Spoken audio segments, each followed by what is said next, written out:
out in the world and Australia can win the cup. John O'Neill takes us on his journey from the inception of professional rugby to the 2003 Rugby World Cup. New Zealand didn't understand the rules of engagement. Running Rugby, 8:30 Thursday night on Fox Sports 1. I would not apologise. Buy a case of Tui's New for a chance to win a massive Sony home entertainment system worth $8,000. We'll be right back. We'll even set it up at your local pub for your own Wallabies rugby party. Tui's New, the official beer of the Wallabies. He was athletic and fit. He was a family man. He sought world peace. He was a hero. The man, the husband, the father, the president. A look into the many faces of JFK, recently declassified recordings and footage. JFK, a presidency revealed on the History Channel.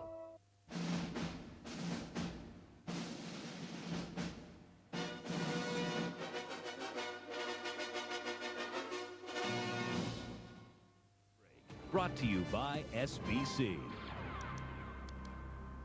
And welcome back to Los Angeles. For those of you tuning in for the doubleheader action here, the second game for you folks coming up in just a bit. Let's get you caught up on the scores right now. The Green Bay Packers move to their second victory of the season. Seattle suffering its first loss. Green Bay, Brett Favre looked good. Amon Green as well. Vikings and the Falcons. Randy Moss and Mo Williams doing the job there. Dan Reeves looking for his 200th victory, stifled in that effort. Cardinals 7, Cowboys 24. Another big day. Of course, Emmitt Smith coming in left with a sprained left shoulder. Great defensive job today by the Cowboys at home. Meanwhile, the Panthers moved to 4-0 for the first time in franchise history, 1913 over the Saints. Stephen Davis 100 yards for the fourth straight game there. And, of course, the Broncos and the Chiefs. Dante Hall now with a fourth consecutive game of at least a return for a touchdown on special teams, as you saw that Kansas City leading by 1 point. Raiders 21, Bears 21. Bears actually coming back here, JB. Bears, of course, 0-3 for the season. 3 minutes and 24 seconds left in that one, Terry. And the Miami Dolphins come away victorious over the New York Giants, who are now 3-12, coming off of a bye week. In the fourth quarter action there, the Patriots have bounced back on top of the Tennessee Titans, 24-19 in that contest. And the Bengals looking for their second victory of the season, right now nursing a 3-point lead over the Buffalo Bills. Again, the score there,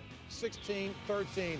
And folks, it is now, take a look at this. This has been a back-and-forth affair. Howie Long just can't stand it. His Red Sox have retaken a lead against the Oakland Athletics, 5-4. The Oakland Athletics looking for their first postseason victory since 1990.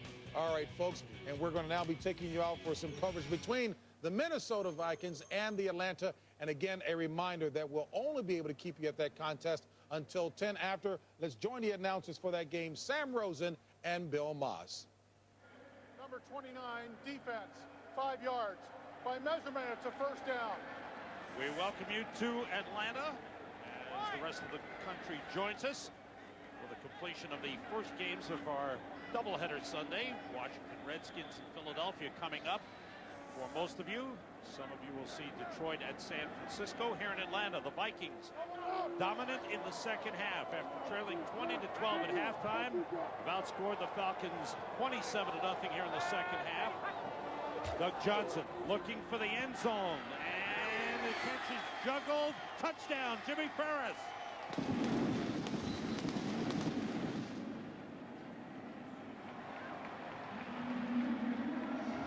Jimmy Ferris with his second touchdown catch of the season. Boy, I'll tell you what, the way he had to spin around to make that catch too, Sam, he had to turn his body all the way around to make this catch. Where's he? Bernard Walker on the coverage. He juggled, and he held on. And although his feet didn't hit, the old keister did. That's it. One keister equals 2 feet, Sam. One tush equals 2 feet. Absolutely. You're right. Going for 2. Down 13 points. Falcons with a couple of turnovers here in the fourth quarter as they try to get back in the game. One a fumble by Warwick Dunn, another interception.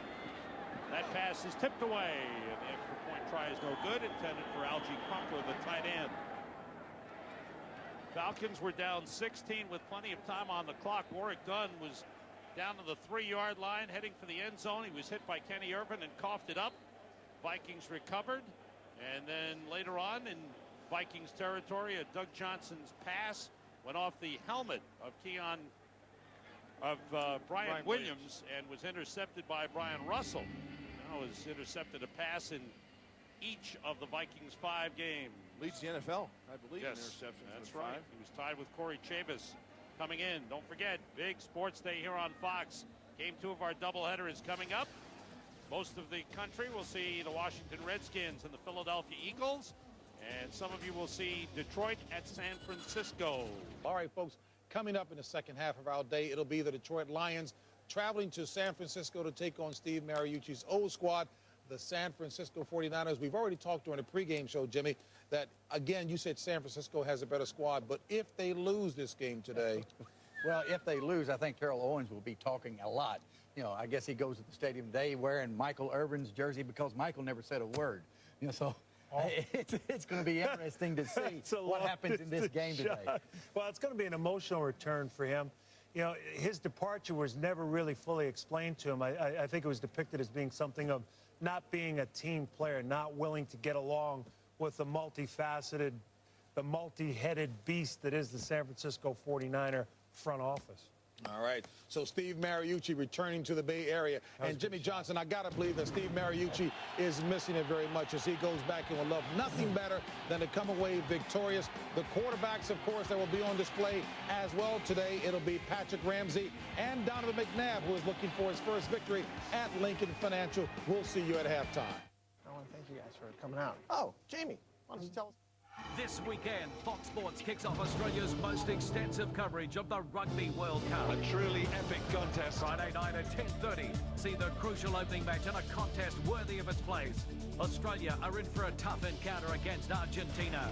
Tonight, live at 5, the Pride of Ireland start their campaign to glory when they clash with the hard men of Romania. Over he goes! Then at 7, witness a formidable All Blacks in action. Straight through the middle! When the Italians run out against New Zealand.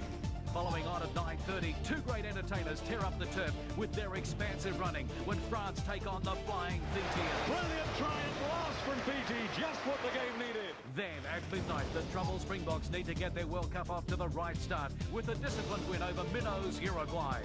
This weekend, Friday, Australia-Argentina. Saturday, Ireland-Romania live. New Zealand-Italy, France-Fiji, and South Africa-Uruguay. Fox Sports 2.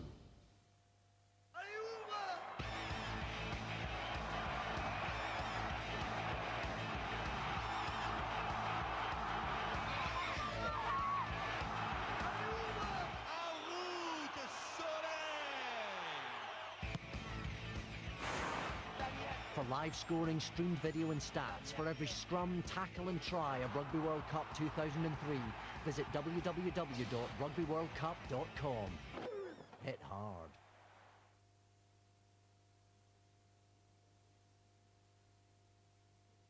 This weekend, Movie One brings the big movies home to you. 8:30 Saturday, it's showtime for Robert De Niro and Eddie Murphy. 8:30 Sunday, the Australian TV premiere of Kate and Leopold. Movie One has your weekend viewing covered. Neil Hodgson may already have the title, but there's plenty of thrills and spills to come in the final round from France. Side by side, the boys are really putting on a show. Live and exclusive, the Superbike World Championship season wraps up October 19. Fox Sports 1. The road to Super Bowl starts here. NFL on Fox Sports. Most powerful division of the 80s and early 90s produced some of the most memorable games of our time.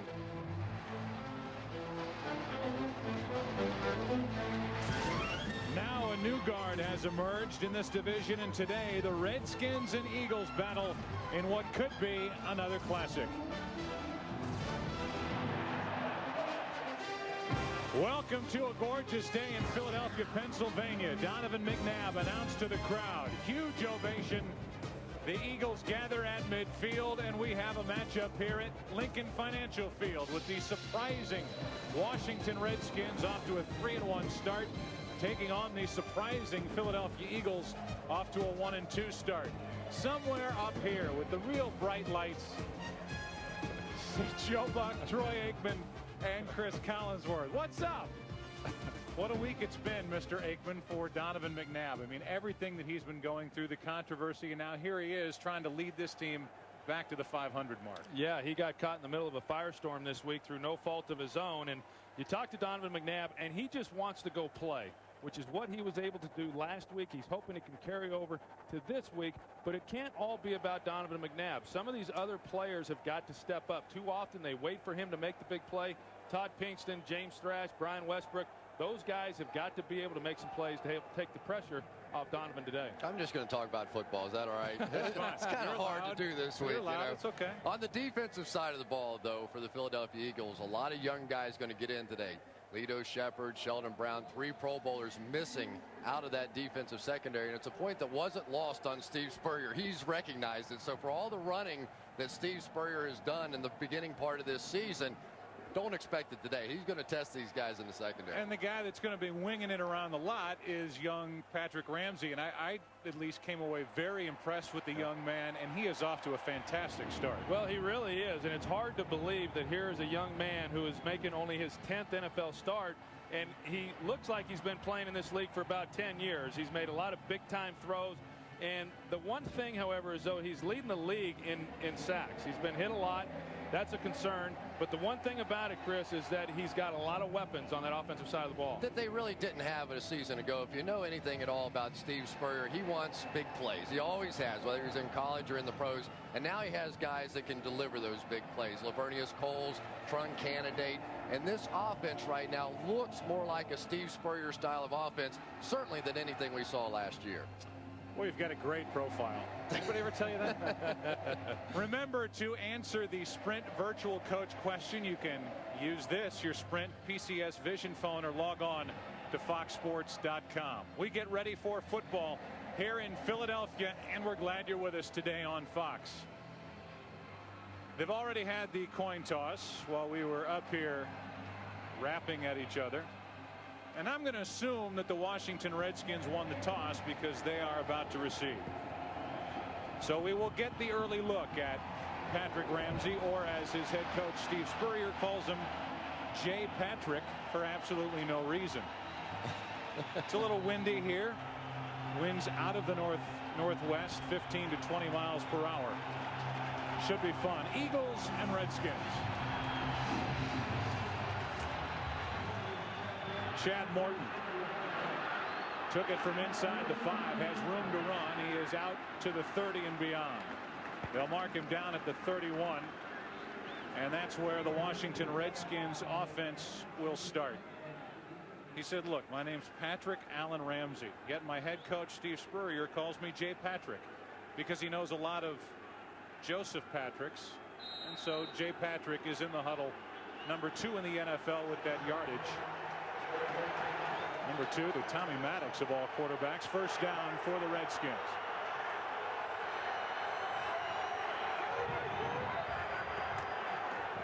Little play action to start. A test of that secondary, and the pass is too high for Royal, the tight end. Had him absolutely wide open, and Ramsey a little charged up. Overshoots him. I think you look at Patrick Ramsey and what he's been able to accomplish. 5-1 over his last 6 starts, and I think there's a tendency, because of the poise that he's shown early in this season, to forget the fact that he's only in his 2nd NFL season. So poised, in fact, that he's got his mouthpiece on top of his face mask. 2nd down and 10. Ramsey hurried, had some time initially, and then fired it into the ground in the direction of Brian Johnson as fullback. It's 3rd and 10. Well, we've got an interesting matchup of defensive backs against wide receivers here. In this game, Lito Shepard, the number 1 pick out of Florida, is going to go up against Lavernius Coles. They're going to follow each other all over the field.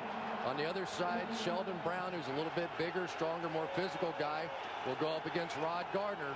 That's probably going to decide this ball game today, how those 2 matchups go.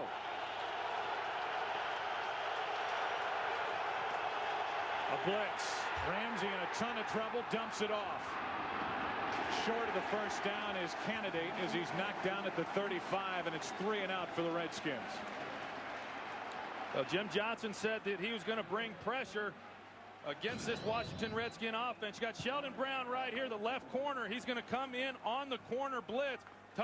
Patrick Ramsey has got to be able to see that. He doesn't see it. Fortunately for him, though, he's able to get the ball out in time. The one thing Jim Johnson does so well, though, is disguise those blitzes. You're never quite sure where they're coming from. Brian Barker hangs it up, and it's Westbrook who does a little bit of everything for this Philadelphia team with a fair catch. And the Eagles offense will start with it at their own 24. Let's go back out to Los Angeles and check in with JB. Hey, fellas, take a look at this. This is not a replay of last week. Look at Dante Hall. Outstanding moves from there. 93 yards. That punt return for a score. 4th consecutive game for him with a touchdown. That's a new NFL record. Denver wins it. And Sebastian Janikowski, despite 5 field goals, he missed a point after, came back to haunt the Raiders as Edinger hit a 48-yarder, Chicago's first victory of the season. Back to you guys, Joe Button. All right, JB, thanks. Quick pass is out to their young tight end, L.J. Smith. He makes some moves and picks up 7. I think it's worth noting in today's game, Donovan McNabb, who banged his thumb in last week's win over Buffalo, is playing with a wrapped-up thumb. Watching him in warm-ups today did not appear that it would be a factor, something to keep an eye on as we move through this game. 2nd down and 3. Blitz coming from Arrington. The Eagles pick it up, and diving out of bounds with a first down is Westbrook. Take a look at the offense for the Philadelphia Eagles. And you look at that offensive line, 3 Pro Bowlers from a year ago. They have Thrash and Pinkston on the outside, and we'll see all 3 running backs, Staley, Buckhalter, and Westbrook, and it's hard to believe that Donovan McNabb has not thrown a touchdown pass yet.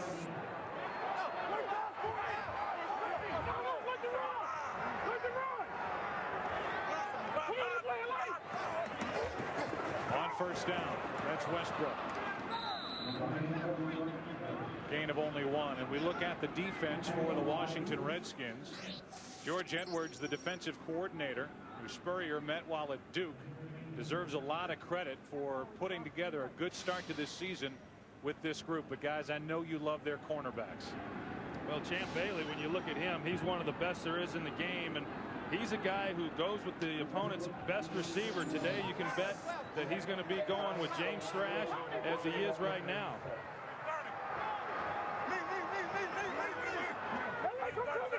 Now they switch off, so not man-to-man, and the pass is dumped off. Westbrook, good tackle. Coming up to make the play was Champ Bailey. No gain on the play, and it's 3rd down and 9 coming up. I think on that play, it looked like the Eagles were hoping to use the motion to get Champ Bailey on the other side. The Redskins defensively that time just checked to his zone as soon as the motion came, so Champ Bailey was right there to make the tackle. But I want to agree with you, Troy. I tell you what, watching Champ Bailey on film last week, I think not only is he one of the best defensive backs in the game, I think he's one of the best players in the National Football League right now. On 3rd down, McNabb steps up.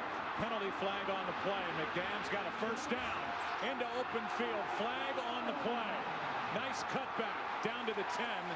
But the Redskins are indicating that this is against Philadelphia.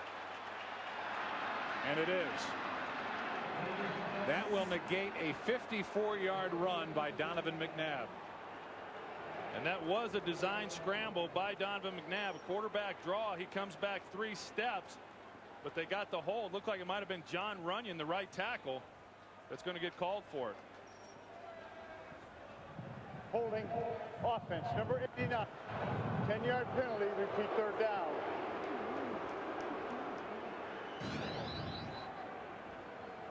There's a penalty right here. It's going to be on Chad Lewis.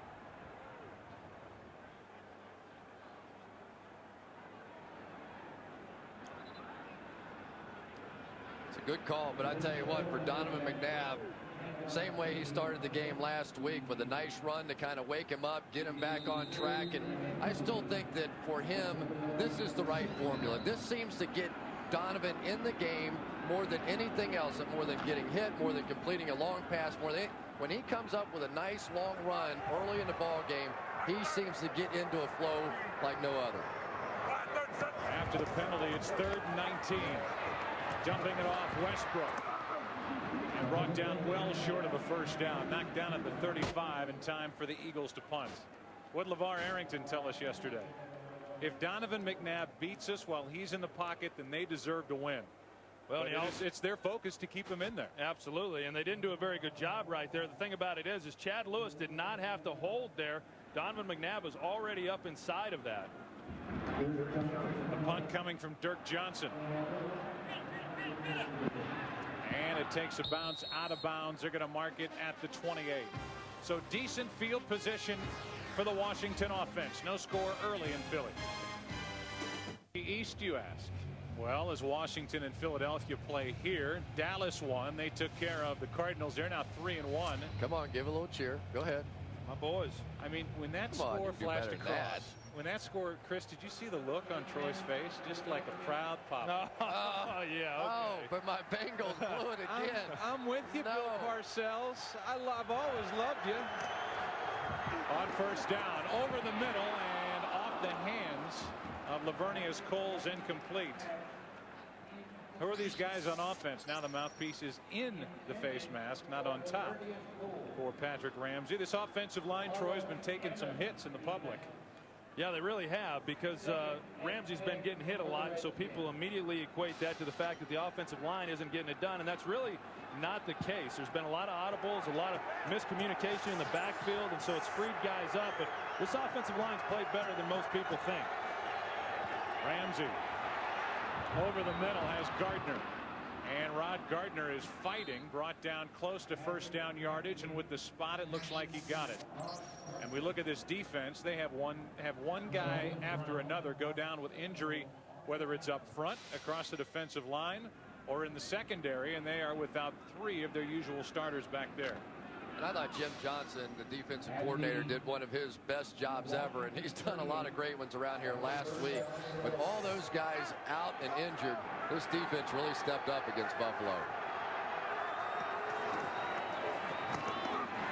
And off is to Candidate. He gets it out to the 40. Gain of 2. And I guess the question is, and maybe it was answered in that initial drive, with that young, inexperienced secondary, will that force Jim Johnson to back off some of the blitzes? And I would say so far the answer is no. Well, I think Jim Johnson's going to mix it up pretty good. On that last play, he was playing coverage, trying to stop the run with 7-man front, and I think this is going to be a real chess match between Jim Johnson and then Steve Spurrier. 2nd down and 8.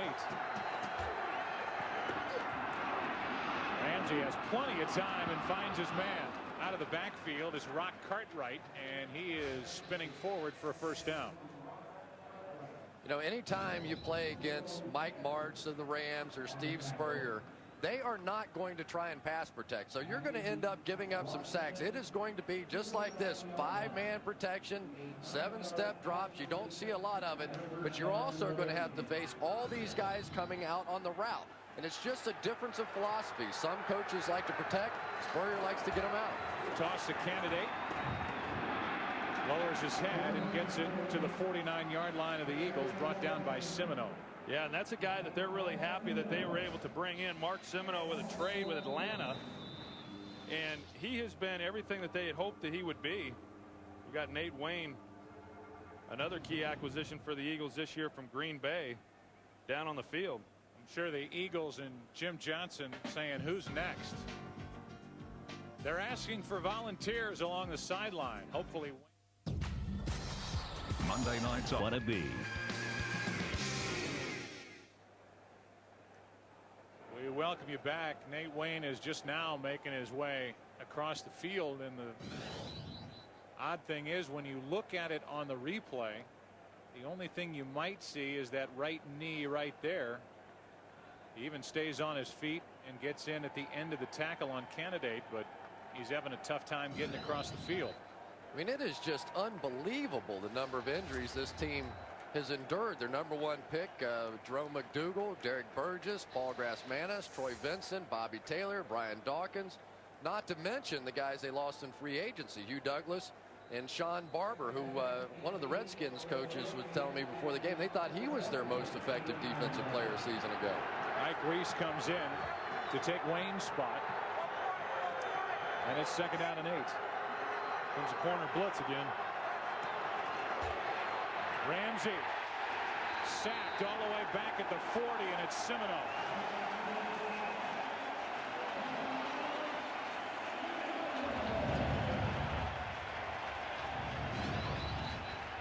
Well, they're going to bring a 4-week blitz. Again, they bring Sheldon Brown off the corner. They do a good job of picking that up, but they don't pick up Mark Semino up the inside. And last week against Buffalo, this Philadelphia defense was unable to get much pressure on Drew Bledsoe. And so Jim Johnson knows that in order to get to the quarterback, they've got to start bringing some secondary people, but they've got to time their spots. They don't want to expose this young group in the secondary too often today. 3rd down and 17. Another blitz and the throw. The pass is tipped and it's incomplete. And there are no flags on the play. I'll tell you what, Patrick Ramsey is going to take a severe beating today if he's going to sit back there and try and move around in the pocket and avoid some of these blitzes. Right now, if you're Jim Johnson, you're not going to be sending fewer blitzes. You're going to be sending more because the Redskins simply have not been able to come up with an answer for it, and the receivers are not getting open down the field in the man coverage. Another punt from Barker. Westbrook from inside the 15. Penalty flag on this return as Westbrook is out across the 40.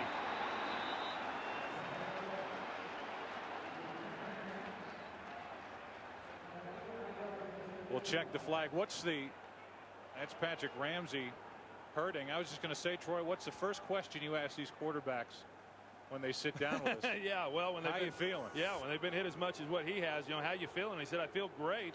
But you look right here, he's not feeling so good, and it looked like he landed. Illegal block in the back. Receiving team number 51. 10-yard penalty. He keeps the ball. 1st down.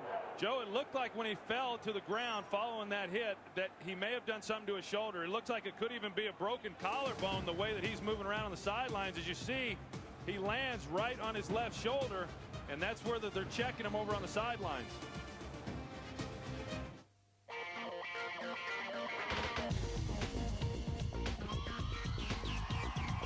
The teams have been toughing it out all season. Every game, a contest of skill. Only the best will go through. It's the Major League Championship Series. And Fox Sports 1 takes you to every game. Starts Wednesday morning, October 8. Buy a case of Tui's New for a chance to win a massive Sony home entertainment system worth $8 grand. We'll be right back. We'll even set it up at your local pub for your own Wallabies rugby party. Tui's New, the official beer of the Wallabies. In October, Fox 8 rocks your... Hit hard already in this game. Ramsey is up, throwing the ball on the sideline as the Eagles take it. And the pass is out of the reach of the fullback, Ritchie. You go back and you take a look at the hit on Patrick Ramsey, and he gets hit several times right here, but I think it's that blow right there along with going down to the ground. Of course, Ike Reese involved in that, and Darwin Walker landed on top of him. He's throwing on the sidelines. It appears that he will be going back in the game, but he's definitely in some discomfort. 2nd down and 10 for the Eagles. No scoring here in the 1st quarter. McNabb fires. He has Westbrook. And Bryant's out of bounds with a Philadelphia 1st down. Westbrook came up with that huge play last week, running for the touchdown to break the game open against the Bills. And I really think that they need to play him more. This Philadelphia offense really doesn't have much big play capability. They don't have a touchdown pass this season. And this guy has the ability to break a game open. And I think as the season progresses, we're going to see more and more of Westbrook in the game. Staley held out. He's only rushed for 35 yards this season coming into this game. It's Buckhalter in the backfield, and McNabb is flushed and fires out of bounds. Big pressure by Halsey. for the Washington Redskins. And we look ahead. The MLB playoffs on Fox and what's coming your way. Congratulations to the Boston Red Sox coming from behind with runs in the bottom of the 8th inning to defeat the Oakland A's. Their game 5 is coming up tomorrow, but the big one is tonight, and that is Kerry Wood and the Chicago Cubs taking on Mike Hampton and the Atlanta Braves. 7:30 Eastern right here on Fox. There's that Boston score in the upper right-hand corner of your screen. Handoff is to Westbrook. Brian is out to the 30. Let's go down to the sideline and check in with Pam Oliver. Well, Joe, you see quarterback Patrick Ramsey throwing on the sidelines. The Redskins tell me he has a bruised left shoulder. He will return. Back to you. They're just digging at that thing underneath his shoulder pad. He's a tough guy, though. It's one of the things they really respect about him, and one of the reasons they drafted him out of Tulane. He took a lot of hits down there, kept getting up off the turf, never complained, wasn't a particularly good team, and that was one of the things they really liked about him. 3rd down and 5 for the Eagles. Blitz coming from the Redskins, and the pass is incomplete, and a penalty flag comes in at the end of the play. L.J. Smith, the intended receiver, and they're going to call roughing the passer against Washington. LeVar Arrington is pleading his case. Personal foul, roughing the passer. Defense, number 50, lowered his head and hit the quarterback. 15-yard penalty. First down. League high 44th penalty for the Redskins. Well, as you can see right there, I mean, he hits him in the chest. He didn't even come to the headgear. I can understand why LeVar Arrington is upset about that. Oh, my. I tell you, I know that they're trying to do everything they can to protect these quarterbacks and keep them in the game and playing healthy, but boy, they have really taken it to a whole different level trying to protect them. I don't know exactly what LeVar Arrington could have done. Not only did he not hit him in the helmet, but he let up right before he got there. That's a terrible call. And instead of a punt coming from Philadelphia, they get a first down at their own 45. McNabb over the middle, has a man, and the pass is caught. That's Smith.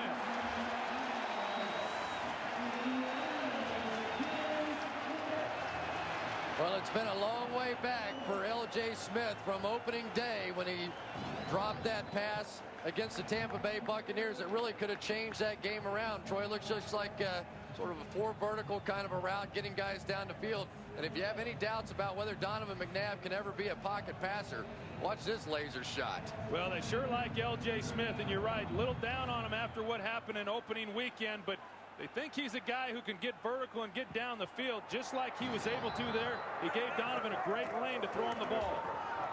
McNabb hands off to Buckhalter.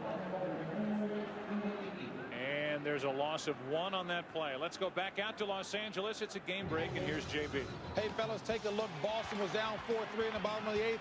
Joe, it was David Ortiz, 0 for 16 in the series, smacks that 2-run double with 2 outs in the bottom of the 8th. Nomar Garcia-Parra, Manny Ramirez scores. Boston wins at 5-4. Game 5 tomorrow in this transcontinental series will be at 4 or 8 Eastern time on Fox. Back to Joe Buck. JB, thanks. Hit from behind is McNabb. That ball's up for grabs, and it drops untouched. Reagan Upshaw got the hit on Donovan McNabb. Reagan Upshaw, of course, brought in. He played with Oakland last year, and he's working against Trey Thomas at the top of the screen, and Trey just doesn't get his feet moved. As a result, Reagan Upshaw able to work around him, and if there's one area where Donovan McNabb seems to get a lot of pressure, it's on that backside when he's not stepping up. Of course, we remember in the championship game with Simeon Rice and some of the plays that he was able to make with Tampa.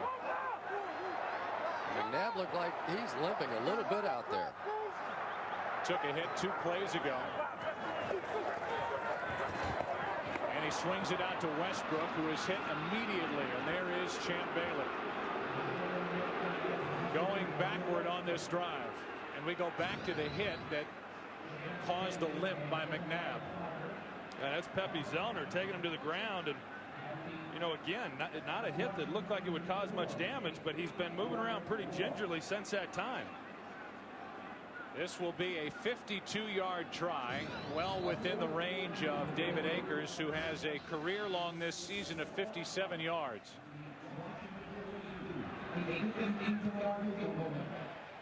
It's drilled, and it's good.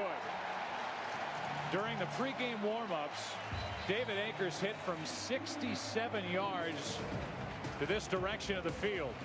This one from 57. This is like an extra point for him. The most accurate and active field goal kicker in Eagles history puts him up by 3.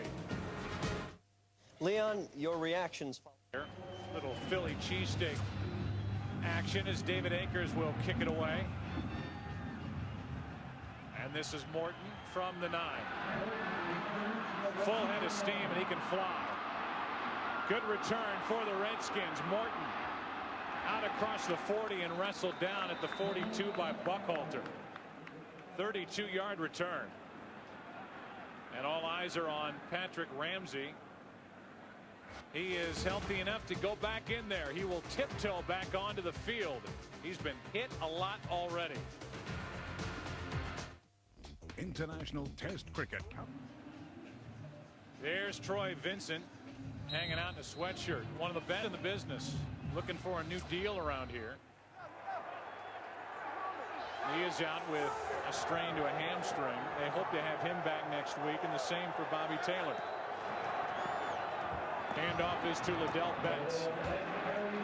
A lot of guys around the NFL like this Liddell Betts, second-year player out of Iowa, and a good effort to pick up a 5 on first down. Well, he's such a tough runner. I mean, you look at him, and between the tackles, he's very powerful, and he doesn't get that many opportunities because they like to platoon the running backs. They bring in Liddell Betts, they bring in Trunk Canada, but between the two of them, they have both been very productive moving the football and being the big part of this running game. 4 straight 100-yard rushing days for these Redskins. Over the middle, right through the hands of Gardner. Protection on that last throw by Patrick Ramsey, but there hasn't been much so far. He has been getting pounded this season and today. Well, what happened is they came out and run the ball effectively there on first down and then were able to go play action. I think it's the one thing that Steve Spurrier has done this year that he hasn't done much so far this game is run the ball to slow down the pass rush. That's what they're going to have to do today. That, and they're going to have to keep some backs in to keep him from getting hit because Jim Johnson's going to continually bring one more guy that they can block. Showing it again. They back out and Ramsey fires incomplete. That'll bring up 4th down. Gardner, the intended receiver, and we go back to Los Angeles. Another game break. Here's James Brown. Hey, Joe Buck, take a look at Terrell Owens here. He actually on this route, a little slant out, slipped, got up, caught the ball, 6-yard TD pass from Jeff Garcia. Terrell Owens, you know, wore a surgeon's mask to practice, seeing he didn't want to catch Jeff Garcia's disease. They are back on track. Back to Joe Buck. James thanks as the punt gets away. Barker ends up on his back, and Westbrook hauls it in just outside the 20. Let's go down to the sideline again and hear from Pam Oliver. Okay, Joe, Eagles defense may be down another body. Linebacker Nate Wayne is in the locker room as we speak. The Eagles tell me Wayne has a right hip strain. His return is questionable. Meanwhile, right guard Jermaine Mayberry has tweaked an earlier injury to his left elbow. It is heavily taped. His return is uncertain at this point. Back to you. Yeah, for really most of the week, everybody believed Bobby Williams would make the start anyway, and it was kind of a surprise, Troy, that Mayberry was going to play. Yeah, it was a game day decision, and Bobby Williams came in the third quarter last week and did a really nice job filling in. Handoff is to Buckhalter, and he picks up uno. Solamente uno. That'll bring up 2nd down and 9. Well, and Correll Buckhalter, you talk about these running backs and some of the things that the Eagles are doing, platooning some of these guys, Brian Westbrook, Correll Buckhalter, then they bring in Deuce Staley. And a year ago, a lot of people thought Correll Buckhalter was going to be the guy. Of course, he tore his ACL in the first minicamp that they had. That opened the door then for Deuce Staley. Had a great year. Deuce Staley holds out this year, and it's opened the door for Brian Westbrook, who's making the most of it. Play action to Westbrook. And McNabb's going to run. Donovan McNabb is clotheslined by LeVar Arrington, and it was an Arrington hit, Troy, for you that pretty much ended your career. Yeah, it was. It was the last hit I took in my NFL career, and it'll be the last Donovan McNabb takes, too, if he doesn't start getting on the ground. But if you're going to start running by number 56 for the Redskins, you're going to take some punishment. You got to get to the ground, and Of course, that's not really Donovan's style. And you talk to some of these offensive linemen this week, and they really like the fact that last week when Donovan was in the pocket and decided to start running with the ball, he was very decisive in when he made the decision to go. 3rd down and 6. 4-man rush for the Redskins, and the pass is complete to Thrash. He's got a 1st down. You know, Chris, I think it's maybe a little overdue to talk about Donovan McNabb and what he's been through this week, and certainly it's been talked about, argued about, digested by this point. The bottom line is Donovan McNabb could not have handled himself better as the leader of this Philadelphia Eagles organization, and he comes out of this situation looking so good with the team firmly behind him. All I kept thinking all week was thank God it happened to him, because he could handle it. On 1st down, this is Staley right up the middle, and Deuce Staley gets it out to the 48. You know, one of the weaknesses, I believe, for this Washington Redskins team, they let Daryl Gardner and Dan Wilkinson get out of here. Wilkinson with the contract dispute and everything that was going on. But the guys right up front, I just think there's an ability to run the ball right up at them. And if you want to take pressure off of Donovan McNabb, you want to get Donovan McNabb out of the so-called slump that he's in, allow this running game to get going a little bit. It has never been a big part of what Andy Reid believes. He's a West Coast guy, but in the NFL today, you have to do that. 22 seconds and counting in this 1st quarter, and McNabb airs it. And it's picked off. What a play by Smoot. What a beautiful interception by Fred Smoot. Well, and Fred Smoot has led this Redskins defense in interceptions the last couple of years, and the main reason for that is because teams do not want to challenge Champ Bailey, so he's going to get a lot of opportunities. Here he is on James Thrash. Donovan McNabb just is not able to quite get it out there. Fred Smoot in great position, just goes up and makes the play. What a great interception by Fred Smoot. Well, it looked all the way like Thrash was in position to make the play, and Smoot just went up higher and wanted it a little bit more. And he does not lack for confidence, that young man. Now, you can say anything you want about him. Only weighs 168 pounds, but he's out there playing big. This is Betts. He runs right up the middle on the Eagles. Over, man. And that'll do it for the 1st quarter here in Philadelphia. Gorgeous day weather-wise, and so far the Eagles have all the points. 3 on a 52-yarder by David Akers. Redskins come away with the interception. They have the ball as they trail by 3. The NFL on Fox will continue. We all agree again? Look, humour has absolutely no place here.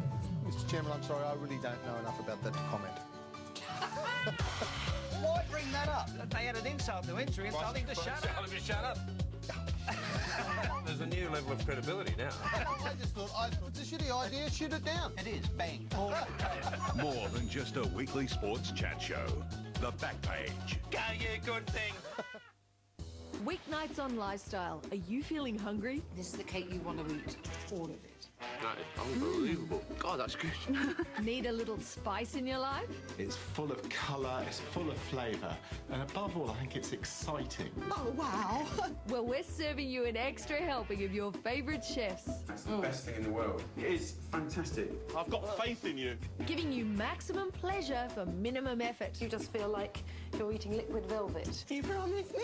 I promise you. An hour of innovation, inspiration, and salivation. Fantastic. Beautiful. So fragrant, so comforting. It's wonderful. Weeknights from 6:30 during Lifestyle's Food and Wine Month. A playing field, a batter, a pitcher, and wall-to-wall action. It's got to 3-0 Philadelphia after 1. You look at these statistics, and I'm just going to say, Chris, my ego won't allow me to believe that I got booed by the entire crowd here when they flashed our picture up on the scoreboard. I think it's the guy in the middle here. Yeah, they boo Santa Claus here, too. It's a compliment. They were all over Aikman moments ago. Slipping and falling as Betts. Looked like he had a hole to use over that left side, and he ends up with only 2. 3rd down and short coming up. Boy, it didn't take many of these Jim Johnson blitzes to get Steve Spurrier back to his game plan. He came in here salivating a little bit over the fact that they had all these young kids in the secondary and thought he could throw it all over the park. All of a sudden, he got his quarterback hit in the back of the head a few times, and he said, you know, maybe this running game's not all bad after all. Jim Johnson, the defensive coordinator, on your left, and Steve Spurrier, the old ball coach, on your right. 3rd down and 2. Ramsey fires too high, and it's picked off.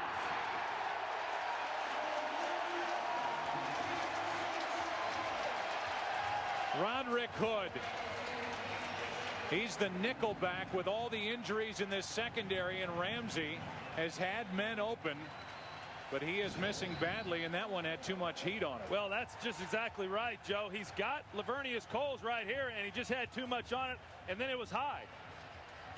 I think all the hits he's been taking is shaking him up a little bit. I mean, this is not the Patrick Ramsey that we have seen. He's missed on a simple little rollout pass. He misses on a play that should have been a first down. I don't care who you are. If you're a quarterback and you're getting hit as much as he's been hit early, it has an impact, and he's been playing a pretty poor game so far. On 1st down, McNabb hands it to Staley. He's down to the 11, gain of 7. You know, Deuce Staley still working himself into shape. Of course, we talked about it a little bit earlier. Missed most of training camp, came in late. And that's one of the reasons why he has not gotten to play more than what he has this early in the year. Is that not that he's so much out of condition as much as he's just out of football shape. Offensive line for the Eagles getting to do what it wants to do, and that is run block. Take it to this defense, and it's Staley. He ran into a wall, looked like just shy of 1st down yardage, a gain of only 2. It'll be 3rd down coming up. Talked a little bit about the Washington Redskins defensive line, and I think they're a little soft in here. Watch these guys plow the Redskins just directly off the ball. I mean, that's just taking them and moving them straight backwards. And in the NFL, short of Dallas Cowboys offensive line when Troy was playing, you just don't see that. Everybody positions blocks, but they are pushing them straight backwards now. Well, John Runyon was so excited about the game plan last week. He said you get tired of always absorbing the blow in pass protection. In run blocking, you know where the guy's going to be, and you get to go pound on him a little bit. 3rd down and 1. Play action. McNabb fires, and the pass is caught. He has been busy. L.J. Smith. And it's a 1st down for Philadelphia. Yeah, and that's the one area where Donovan McNabb really needs to improve upon. L.J. Smith out there all by himself in the flat, and Donovan not able to get the ball to him to where he can run after the catch, and you see that a lot. Donovan, of course, has never been a real accurate passer, but there are things that you can do in order to improve upon that. As we get down in here in the red zone, the Eagles have not scored a touchdown via the air this season. They've done it on the ground 3 times. 1st and goal from the 6, and they stay on the ground. This is Buckhalter. I just really appreciate what Andy Reid is trying to do in this ball game. You know, for whatever you want to say, and Donovan McNabb went through so much this week, and God bless him for all he had to go through. But Andy Reid, I thought, against Buffalo and now coming back in this one, is trying to stick to the running game. It is not what Philadelphia does best, but he is trying to get his quarterback comfortable. He's trying to protect him, not get him hit, and it's beginning to pay some dividends with this offense. 2nd down and goal.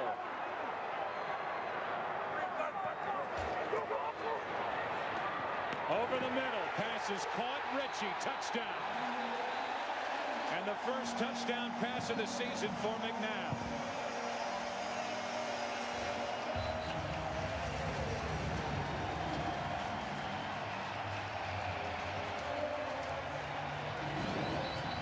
Well, this really puts the defense in a bind. You're going to see Ritchie coming here on the crossing route.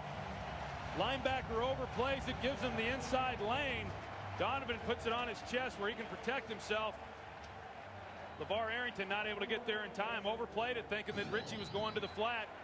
John Ritchie comes back underneath on the cross route. That dates back to last season, including the playoffs. First touchdown throw and 173 pass attempts. Yeah, ironically, the next closest active quarterback without a touchdown pass was Jeff Garcia, who also got one today. On that extra point, a penalty flag comes in. Jeff Garcia with 60, so it gives you some idea of how long it's been since McNabb had a touchdown pass. 173 attempts. That's amazing. It's a hold against the Eagles.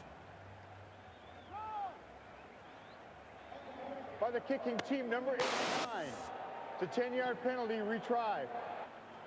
On his 32nd birthday, it's Chad Lewis. Go back to the touchdown, and it looked like Richie definitely got across. Into the end zone for his first touchdown as an Eagle. So hard when you run those double crossing routes. The linebacker's forced to jump the first one. The second guy comes in there always with a great angle.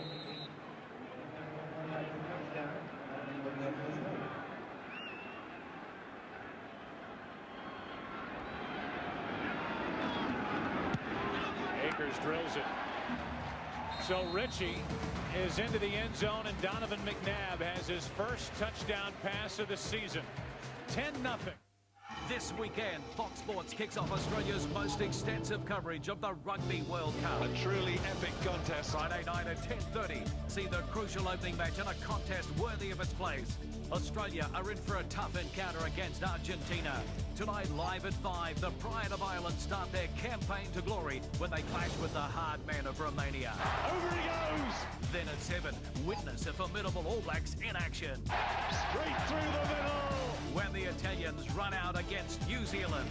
Following on at 9:30, two great entertainers tear up the turf with their expansive running when France take on the flying Fijians. Brilliant try at last from Fiji, just what the game needed. Then at midnight, the troubled Springboks need to get their World Cup off to the right start with a disciplined win over minnows Uruguay. This weekend, Friday, Australia-Argentina. Saturday, Ireland-Romania live. New Zealand-Italy, France-Fiji, and South Africa-Uruguay. Fox Sports 2. The road to Super Bowl starts here. NFL on Fox Sports. This weekend, Movie One brings the big movies home to you.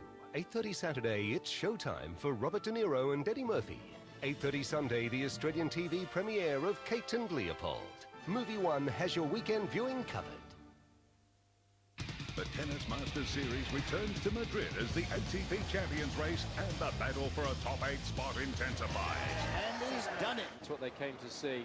US Open champ Roddick leads Ferrero, Federer and Agassi at the top of the table. We have a new champion. But Aussie hopes Hewitt and Lescard need a strong showing here to qualify for the Tennis Masters Cup in Houston. So this is vital. Live, the Tennis Masters Madrid starts October 13, Fox Sports 1.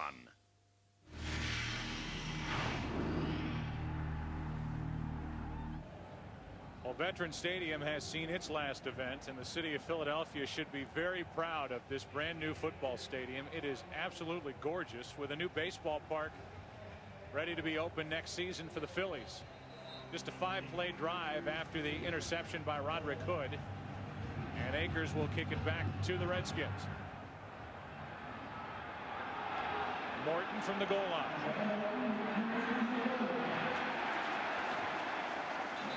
Brought down at the 22. 21-yard return. Patrick Ramsey back to work with his Redskins down by 10. Philadelphia on top, and things are going according to plan for the Philadelphia Eagles. Joe Buck, Troy Aikman, Chris Collinsworth with you, and Patrick Ramsey is back out there on the field, and so far not so good for his body. He's been knocked around. Well, it's amazing when you start getting hit. Don't even talk about sacks, but when you're getting hit and you're going to the ground as a quarterback, it definitely affects you, and you start rushing a lot of throws, which is what happened on the interception. That was no doubt the key play. The Hood interception. Now this one is fired to the tight end Royal, and Robert will lunge forward to the 29. Lito Shepard on the stop, and this is the key play. It was a 3rd down throw, and Coles, who doesn't have a catch today, was open. The throw too high and too much. The interception, and it leads to the John Ritchie touchdown reception. Would it be inappropriate for me to call down to Steve Spurrier on the sideline and say, come on, Come on, throw the ball down the field. What are you doing? It's like small ball. That's I don't not think it would Steve be Spurrier. inappropriate at all. I think it would be crossing the line. This will make you smile. Little double reverse and a first down as Coles can't get one through the air, but he gets one on a toss. They go left, they come back right, and Coles picks up a Washington first down. You know, this is the biggest big play offense in football, and so far they've been playing small ball out there. They've been trying to dink it and dunk it and avoid the sacks and What do you all. want? I want them to throw it down the ball. field. You play action, you take a couple of shots down the field. You got to stretch the defense Well, the problem at some point. The only problem with that is that Ramsey's back there getting hit, and they don't want him holding the ball, and you have to do that in order to get the ball down the field. They're trying to get it out and protect him right now as best they can. Yeah, but if you don't make this defense back off at some point, you're going to get hit all day. Quick throw. See, you can't do that all day. Stop it. Sheldon Brown. Stop Gardner, it. the intended receiver. Now, I'm going to argue with this guy sitting right next to me now. A five-step drop, throw the thing deep against man coverage. You're not going to get hit. That's as safe a throw as you can He's been getting get. hit all day, Chris. He's already been on his back. I'm telling you, though, five-step drop, you hit your back foot, you can throw the ball down the field. But right now, these corners are sitting out there just squatting on these little pass plays. I think the Bears are going to call you next week for an offensive coordinator job. Oh, man. Come on. Here comes another blitz. And the handoff is to Kennedy. And Trunk Kennedy is tripped up, brought down a yard shy of a first down. And really, when you look at that, and Trunk Canada getting by that first line of defense, and defensive coordinators, when they start bringing pressure, they're very concerned that if it is a run, like it was there, and you get past those blitzers, there's nobody there to stop the running back. And that was a nice call by Steve Spurrier and a good execution. It's third down and about a yard and a half.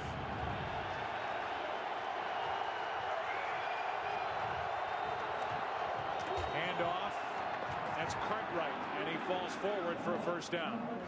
Tell you what, that's a heck of a run by Cartwright. There really wasn't anything out there on the outside, and does just a nice little spin move to find a gap of some kind and get that first down. And I tell you, this Redskins offense desperately needed a first down. They had done absolutely nothing today. But watch the little spin move here at the end. That is the smallest of holes to try and find, and big play in the ball game. Spun away from Michael Lewis, who's getting the start at strong safety. First down. Here you go, Chris. Little pump fake, and they air it out, and Coles is held. They can't find another yellow flag to throw on that. Everybody reached into their pocket. And Michael Lewis, who did not make the stop on that carry by Cartwright on third down, grabbed a hold of Cole's jersey. Well, here's what's been going on. They're squatting on every single route. They're jumping. So now you go a little hook and go, throw it down the field. Interference defense, number 32. The ball is placed at the spot of the foul. Automatic first down. Now all of a sudden, as a defensive back, you're not quite so gutsy to come up and play those little dinky hitch routes and all that junk that I hate anyway. Well, what was good about that was that the Eagles actually were running a two-deep coverage. They were playing pass coverage, and yet they were able to run the double move on the safety. Typically, those types of routes are run on corners. They got it on Michael Lewis and then got the interference. And the key was an interference call, which takes the ball to the 35 instead of a defensive hold, which would have been only a 5-yard penalty.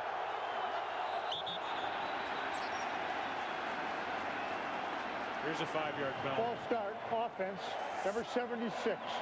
5-yard penalty, it's still first down.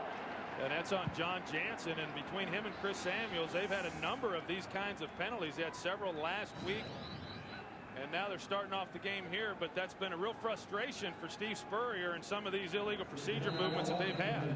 And Troy, one of the problems that happened there is Ramsey has not been communicating those checks to the backs. It's the reason he's been getting hit. So I think when he turned around, it threw Jansen off. Here they are. There we go again. See, he's going to tell the backs, because the backs don't know what's going on. It's a toss to Kennedy. He loses yardage. Loss of 2. Well, sometimes you start outsmarting yourself a little bit as an offensive coach, and if you want to start getting to a check-in game at the line of scrimmage, you're going to lose that with Jim Johnson. Right here, they try checking to the toss sweep. Corey Simon, number 90, who's having an outstanding season up to this point in pursuit right there, is able to get over there and help turn it back inside. And Corey Simon is just having a very good year last week. Last week he opens up the game with a sack. He's done a great job of pushing the middle of that pile from the inside defensive tackle position. Ramsey notices that the play clock is about to expire. And so far, this is a team that can't play with crowd noise. That's bad when you're on the road in the NFL. Then at 8, your Rugby League Lowdown, NRL Scoreboard. That's Monday nights from 6, Fox Sports 1.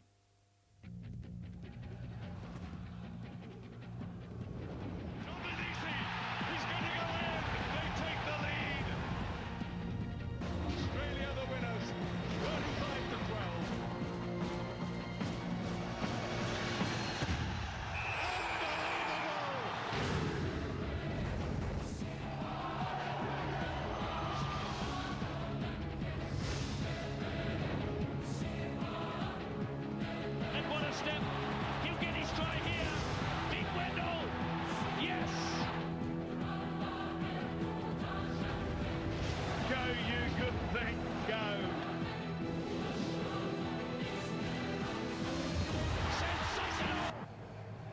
10-0, the Eagles out in front. They get the ball back, starting at their own 20. A rattled Patrick Ramsey takes a seat. And it's this Washington defense, ranked 15th in the NFL, trying to get something turned around the Redskins' way. Handoff is to Staley. Gain of 3. In case you missed our pregame show today, here's what you missed. And it's always been one of my favorites. Today, he will be hit, I promise you. If you hadn't ran him so damn much, he might still be in Dallas. You rode him like Angel Cordero. You may have to end up taking Kurt and go back to the Arena League and then... Hello? I'll tell you what, the whole NFL needed a good laugh this week, didn't we? Guys delivered today. McNabb flips, and it's out of the reach of L.J. Smith. And in case you missed some of the early games and the early game headliners, Quincy Carter, man, what's going on there? I tell you what, they've got him focused in on what they're trying to do offensively, and between Bill Parcells and then the offensive coordinator / assistant head coach Sean Payton have just done a tremendous job of giving him some confidence. Of course, they got a pretty good receiving core they've been throwing the ball to. How about Randy Moss? 5 touchdowns down the last 2 weeks. Should be smiling in that picture. He's had a great run. I took the picture. 3rd down and 8. McNabb throws it, and it's picked up. What a play by Trotter. And the former Eagle is out of bounds at the 1. You know, Joe, this is one of the things, Donovan McNabb, if you look back to last week and some of the previous games just this year, when he's had people close to the line of scrimmage that he's trying to get the ball to, he throws a pretty flat ball, and there have been opportunities for these defenders to come down with interceptions. This time they get one. Trotter just read it all the way, and you talking about a guy with a comeback year, not only injured last year, but really it was just a disastrous year after coming over from Philadelphia. He wasn't used to this style of system, the one-gap system. He made a lot of mistakes. He got blown out every time they played Philadelphia. He was embarrassed on multiple occasions, especially playing against this team. To come back and make that kind of a play here would mean a lot. There's wide receivers that don't make catches like that. It was McNabb on the tackle, and it's Ramsey on the quarterback keeper, no signal. Well, that ought to feel good on that sore left shoulder. Looked like he didn't get the snap because he was sort of slow crawling out of there and trying to get over the top. Yeah, I saw the same thing. It looked like the snap was fumbled a little bit. It's dangerous as a quarterback when you try and get that snap and pull it and get the ball up over the top. Sometimes you hit the center's bottom on the way up. Yeah, what they'll tell the quarterback oftentimes is just to take a step back and let the line fire off before you go forward. He was slow getting out of there. This is Betts. And Liddell Betts. Now it's 3rd down and goal. Now we're down to that play. All of a sudden you're down there on the 1-inch line and you're having trouble getting it in. This is kind of the way the day's gone for the Washington Redskins so far. Well, the Philadelphia Eagle defensive front just gets lower, and looks like Betts had a line there that he could have gotten in, but Sheldon Brown and company there to stop him. Brian Johnson, the fullback, got stuffed.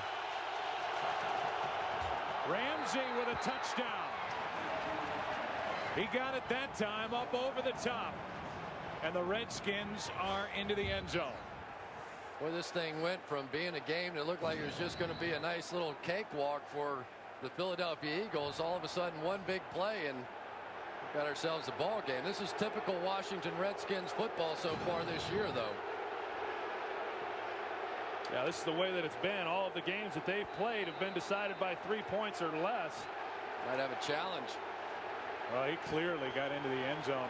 I agree. On that replay. You know, that first interception that Donovan had, the Redskins weren't able to capitalize. They come back and turn it back over, but on this one they're able to. And here's another look. Philadelphia is challenging the ruling on the field that the ball broke the plane of the goal line. That's not really the definitive look. It looked like the replay before that one. And this is going to be close. He starts with the ball extended out to where it looks like he's going to make it without any problem. Then he pulls it in right at the last minute. Touchdown. He's clearly over the plane. Remember now, you don't have to cross the goal line. You only have to be on the front end of it. Once you cross any part of that white line, if the tip gets over any part of that white line, it's a touchdown. And I don't think there's any question. Certainly not enough evidence to overturn it. Right here, right on the front edge is all you have to get. Does not have to cross all the way to the back edge of the line. Well, they even show the replay here on the board, and the crowd can't even react to it because he is definitely across the plane. That little tuck almost cost him, though, didn't it? Yeah, and I think he's doing it trying to protect it, but if the ball goes across with your arm extended, it's a touchdown at that point, even if the ball gets knocked out. So, and even if you pulled it back over the other way. Correct. Again, they show it on the replay board here, and you can bet if there was any uncertainty about it, this crowd would have been going crazy. But Ed Hockley was going to do curls, I think, and bench press during halftime with those pipes of his. Will come back on and give us the call. The ball broke the plane of the goal line, therefore the ruling on the field stands. Touchdown. Philadelphia is charged with a timeout. So there you go. It's 10-6 and the extra point coming from Hall. And it's the defense and the former Eagle who left here $36 million later. He's a Washington Redskin. Did not get along with Andy Reid right at the end. They let him walk. He ends up in Washington, and the big middle linebacker makes a play. You know, last week in the game against New England, it was the Redskins defense that came up with a big play to get him back in that one as well. So maybe this will wake up this offense because they have been terrible so far today. Ball for the point after, and it's a 3-point game. So the interception by Donovan McNabb leads to 7 points. Well, it has really been a tournament type feel for the baseball playoffs this October, and tonight Kerry Wood will take on the Atlanta Braves and Mike Hampton down at Turner Field in Atlanta, and that game is all yours tonight right here on Fox. 7:30 Eastern, 4:30 Pacific. Game 5. The winner moves on to take on the Florida Marlins. And I know baseball purists hate those 5-game series, but from a fan standpoint, every pitch is important. It's amazing. Every one of those games are just so intense. Sometimes you get in the championship series in games 1 and 2, you're kind of jockeying for position almost. Those 5-game series, man, it's a fist fight from the beginning. Yeah, I think that's fair. That's a good point. But I do think that there are enough people now around baseball, and enough cities and good teams have been burned in a 5-game series that will be discussed this upcoming offseason to try to extend that first round of the division playoffs. And if you do that, you may have to cut back a little bit during the regular season. Otherwise, you're playing baseball into November. Well, you want ridiculous. The best teams. Obviously, you want the best teams advancing. As someone watching baseball, you would think you would. And anytime you shorten a series, then it gives some of these lesser teams an opportunity. Saw that Yankees score. They're trying to move on to the ALCS again. Knocked out last year in the first round by the Angels. This is Maury. Crosses the 25, and they will mark him down just shy of the 27. Let's go back for a game break. Los Angeles and JB. Hey, Joe, Steve Mariucci hoping his troops can make more of a game of it, trailing 17-3. Jody Harrington hooks up with the big tight end. Michael Ricks, 6-yard strike. It is now a 17-10 ball game. San Francisco on top of Detroit. Back to Joe, Troy, Chris, and Pam. Boy, Mariucci's really made a difference in Detroit. It hasn't quite translated into wins yet, but you could just see it coming, can't you, Troy? I mean, they are getting better. Well, it's been a great thing for Joey Harrington. You can see his development each and every week. On first down, McNabb buys a little time and finds a wide open Mitchell. And Freddie Mitchell stays on his feet. Great run after the catch by the former #1 pick. They took Freddie Mitchell in the first round out of UCLA back in 2001. He's played 35 games now, including this one, as a total of 1 touchdown. And again, from that Redskins defensive front four, when they are only rushing 4, get no pressure whatsoever. But Freddie Mitchell showing what most people have said he doesn't have, and that's guts and courage and fight, and he stayed with that play and did a little thing at the end of it. And I don't think the Redskins could believe he escaped. 38-yard play in the end. And from the 35, it's Westbrook. Brian Westbrook, a first down at the 21. And that's what Brian Westbrook has been showing through these first few ball games. He was hurt early in the preseason, missed the last 3 games, but he's come back and he's got a real burst. Of course, his offensive line, John Ritchie leading the way up in there, and he's got a burst that gets him to that second level faster than any of the other backs that they have. Just great execution by that offensive line up front. And I tell you what, Bobby Williams, who came in for Jermaine Mayberry, made a great block on that one. On first down, Staley.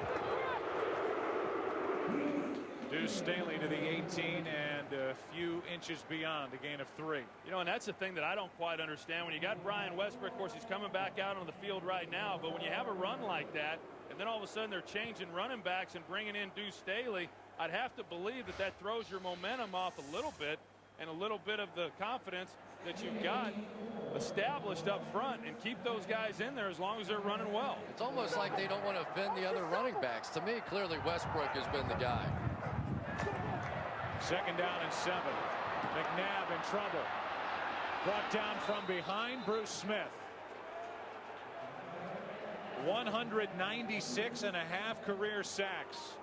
Reggie White, the all-time leader, with 198. And this was more of a coverage sack than anything else. Donovan McNabb had time to throw the football and just was unable to find anybody. James Thrash looked like he had a step on his man, and Todd Pinkston there. Of course, he was getting some safety help, but when Donovan drops back and he realizes that he doesn't have anywhere to go, especially down here in the red zone, that's when you've got to be willing to unload it.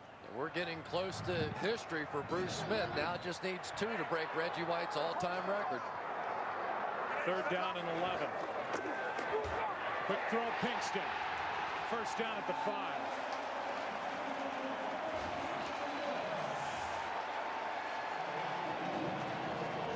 Donovan McNabb was working on this route in the pregame warm-ups. They're going to run a slant. He starts Champ outside, and once Champ starts outside and gets back on his heels, it opens up the throwing lane for Donovan to fire the ball in there. And talking with Brad Childress, the offensive coordinator yesterday for the Eagles, he said that's one of the things that Donovan feels most comfortable when he's able to see where he's throwing the ball to the outside.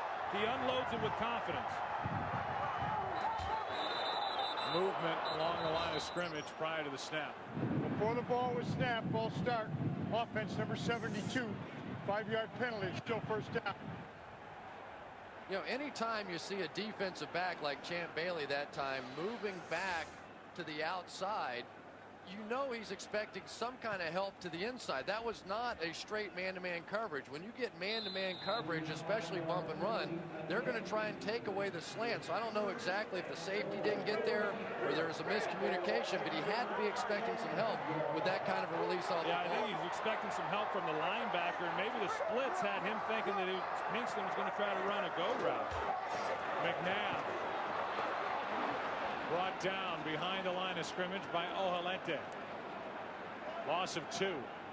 Redskins throwing a little blitz back at the Philadelphia Eagles. A little good measure in return there. They brought about 7 on this one. Can't tell if it was a design draw. I think it was. Well, I don't know. He was trying to step up. There just was nowhere to go with that one. Ifeanyi Oelete, he's the guy who comes in and is able to finally get McNabb to the ground. And he was a backup a year ago, and they didn't think that he was going to be the starter. Of course, he beat out David Terrell, who had been the 2-year starter at that position, but he just had an outstanding preseason. He's been starting all this season. Second down and goal when we come back. 2-minute warning in Philadelphia. This weekend, Fox Sports kicks off. Coming up on the Visa Halftime Report, JB, Terry, Howie, and Jimmy will have scores and highlights from around the league. Come on, everybody together. You've been watching this all day. And the new and improved Fox Sports ticker has up to the second scores and stats. Attaway. They're waiting for this first half to finish. There are 2 minutes remaining. That hat has been in the family for a long time. Grandpa wore that one about 50 years ago. Second down and goal. Or Jaworski won. Ball from just outside the 12. Wide open and now dropped. They're going to say incomplete. Westbrook never had it. Boy, he took a smack. That was Trotter again. Trotter stepping up and playing a monster game here against his old team. Spurrier is hoping that the booth will review it. And it was Trotter. You know, the Redskins got burned on one of these last week that they thought should have been a completion to Lavernius Coles. He had the ball, but they are just going to be so quick to call that one incomplete. Really no reason to even challenge it. Third down and goal. McNabb rolls right, throws left, and Staley. They're calling that a bump. That a lateral. Yeah, and they're going to mark it right back there. No whistle blew. Staley ends up picking it up, and that's at least a break for the Eagles that he didn't give up on the play and walk off in disgust. Yeah, it was smart on Deuce Staley's part, and you see Donovan McNabb's reaction to it, and he knew that he made a poor throw on the play, and if he's able to get the ball up higher where Deuce Staley's able to catch it, he might have been able to make a play out of it. Heads up play though by Deuce Staley. 36-yard try from Akers.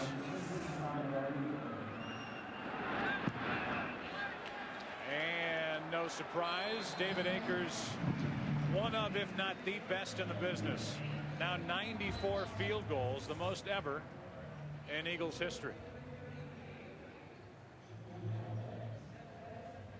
Patrick Ramsey will head back to work, and after the juggling act last year, heck, you can go back to since 1993, and since Mark Rippon left, Gannon, Kerry Conklin, Freese, Schuler, Farrat, Hostetler, Trent Green, Brad Johnson, Jeff George, Tony Banks, Matthews, Werfel, and now Ramsey. And I think there's a tendency to look back and think to his rookie season last year and how much further along he would have been had he have played more, but it's hard to argue with the results. I mean, he got some playing time last year. He's come into this season, has played exceptionally well for the most part. And I really like this guy. He's a tough guy, as we've talked about, but he can make so many throws that you watch veteran quarterbacks that they can't even execute. And I think you're right. I think the Redskins have found their quarterback for the future. He's going to be playing for a long time. Yeah, he's getting another lesson, though, from Jim Johnson out here today, because this team, the Redskins, as a group, are going to have to be able to play against the blitz, because it is the MO. Anytime you have a young quarterback and this style of offense where you want to get your backs out into the pass routes and not protect, your quarterback is going to have to make some quick reads, get the ball out of there, don't take the sacks, don't have the big negative plays. It's a lot to ask from a young quarterback. And it's really against the nature of your guy Spurrier to pull it back and go into a shell and keep backs in to help protect. As Akers kicks it away, Chad Morton on the return from inside the 5. Morton has blocking in front of him. Good return out across the 30. They'll mark him down at the 33, a 29-yard return. And with 2 timeouts remaining and 59 seconds on the clock, it's the 2-minute offense for the Washington Redskins and young Patrick Ramsey. You know, I was talking to Jim Johnson the other day and asking him, Steve Spurrier and his system, is there anything that Steve Spurrier does from a system standpoint that you don't see each and every week in this league? And he said, no, we've seen it before, but he says Steve Spurrier does as good a job as anybody anticipating what the defensive calls will be.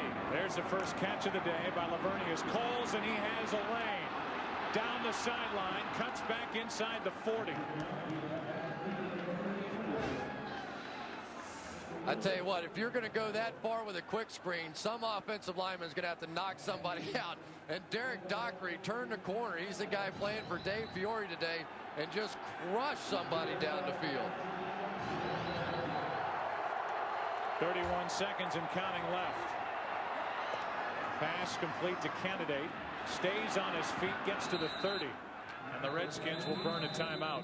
And Troy, one of the difficult parts about having a young secondary out there is it's very difficult to call those blitzes on the fly now. So now in this hurry-up offense, which may be a formula for Spurrier in the second half, force those young guys back there to make some quick decisions. If they want to try and blitz, make them do it on the fly instead of coming out of the huddle. Yeah, and Jim Johnson's trying to do everything that he can to mix things up. He knows that if Steve Spurrier is able to get a bead on what he's calling back there in that secondary, that he's going to be in for a long afternoon. And so they're trying to mix it up as best they can. They've mixed in some zone. They've mixed in some man-to-man coverages. And for the most part, this Eagles defense has done a very good job. I'll tell you what, I think I would go screen, draw, maybe a quick trap, something here, because now coming out of the huddle, my guess is blitz out of Philadelphia. Redskins already in field goal range.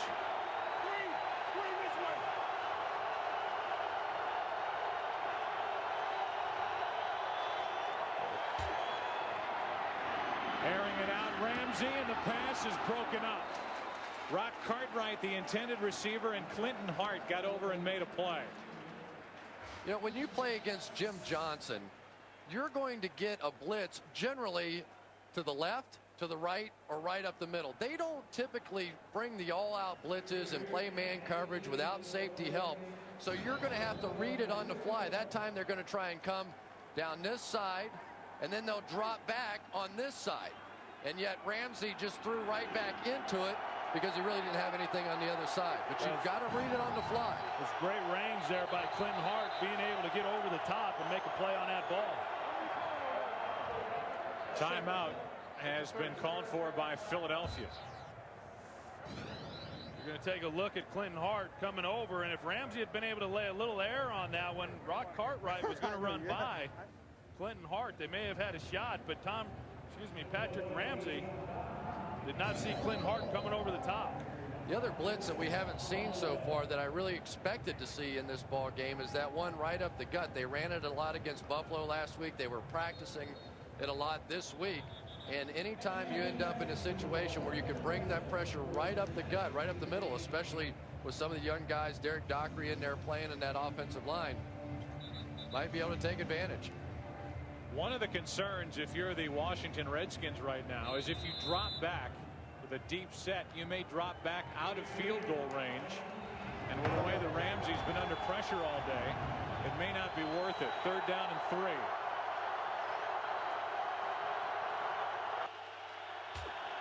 They back out of the blitz, and Ramsey fires it. It is broken up. Gardner was the one who made the play on Sheldon Brown, who had better position for the reception. Well, he really did. Sheldon Brown was in perfect position to come down with the ball, and Rod Gardner does a nice job of just keeping it from being intercepted. And Ramsey, under a little bit of pressure in the pocket, just throws it up, trying to give his guy an opportunity. He just wasn't able to get it up high enough for Rod Gardner, but a nice job breaking that ball up. Sheldon Brown could have very easily come down with that interception. You know, but they're doubling up with that safety, so it looks like man coverage on the outside. But Ramsey better be careful because Michael Lewis could have gotten that one too. Hall has missed 4 of his last 9 attempts. A try from 48.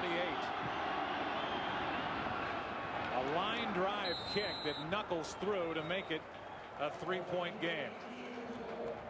Looked like one of my T-balls. Oh, that was ugly. Baby sliced hard to the right, but perfectly through the goalpost. I thought he yanked it dead left when he first hit it, and it just sliced right back through. Played to win, maybe, huh? They say there's some strange winds that come out of here because it's there's openings on 3 sides.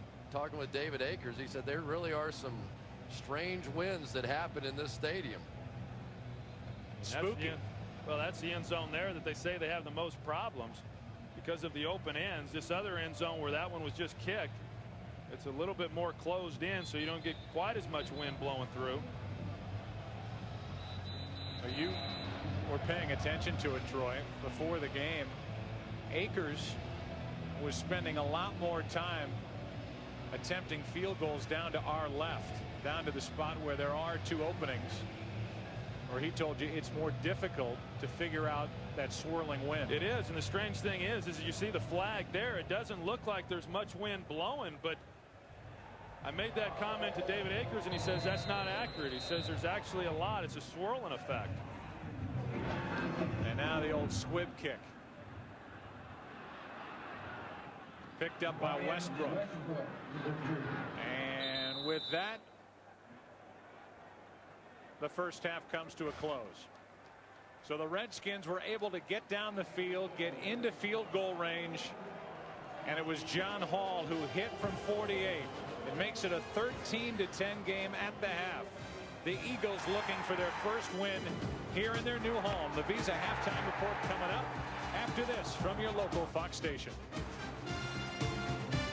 For some, golf is raw emotion. He's definitely hearing the music. Don't give up in that, man. The suspense. Sublime patience. I pay money to watch him practice. And a great putt. Well done. Tuesday nights at 7:30. The Golf Show. Because golf is life.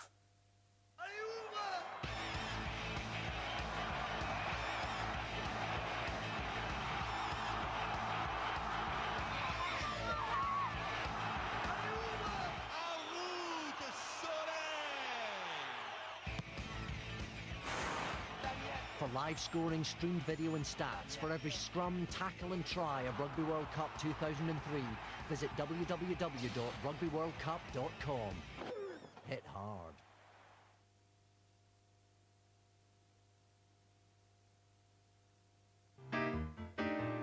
What a good read. Almost as good as Lifestyle's Food and Wine Month.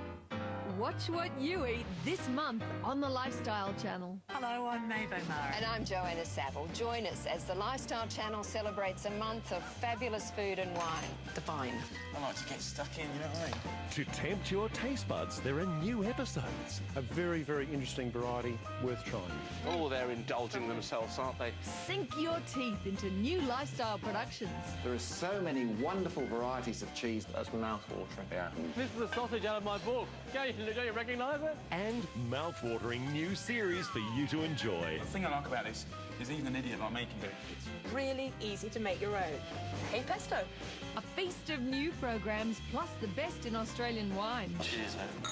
Thanks. So dish up, chill out, and indulge in Food and Wine Month. This month on the Lifestyle Channel. Get inside the Rugby World Cup with Australia's most comprehensive rugby show. We'll bring you all the action from the field. A marvellous try. In a 1-hour show packed tighter than a scrum with highlights from every match. Former Wallabies Jason Little, Phil Kearns, Greg Martin and Russell Fairfax share their expert opinions. With team analysis and match previews, we'll put you in the know. It's essential viewing for every rugby fan. Rugby World Cup Centre starts Thursday night, 7:30, Fox Sports 2.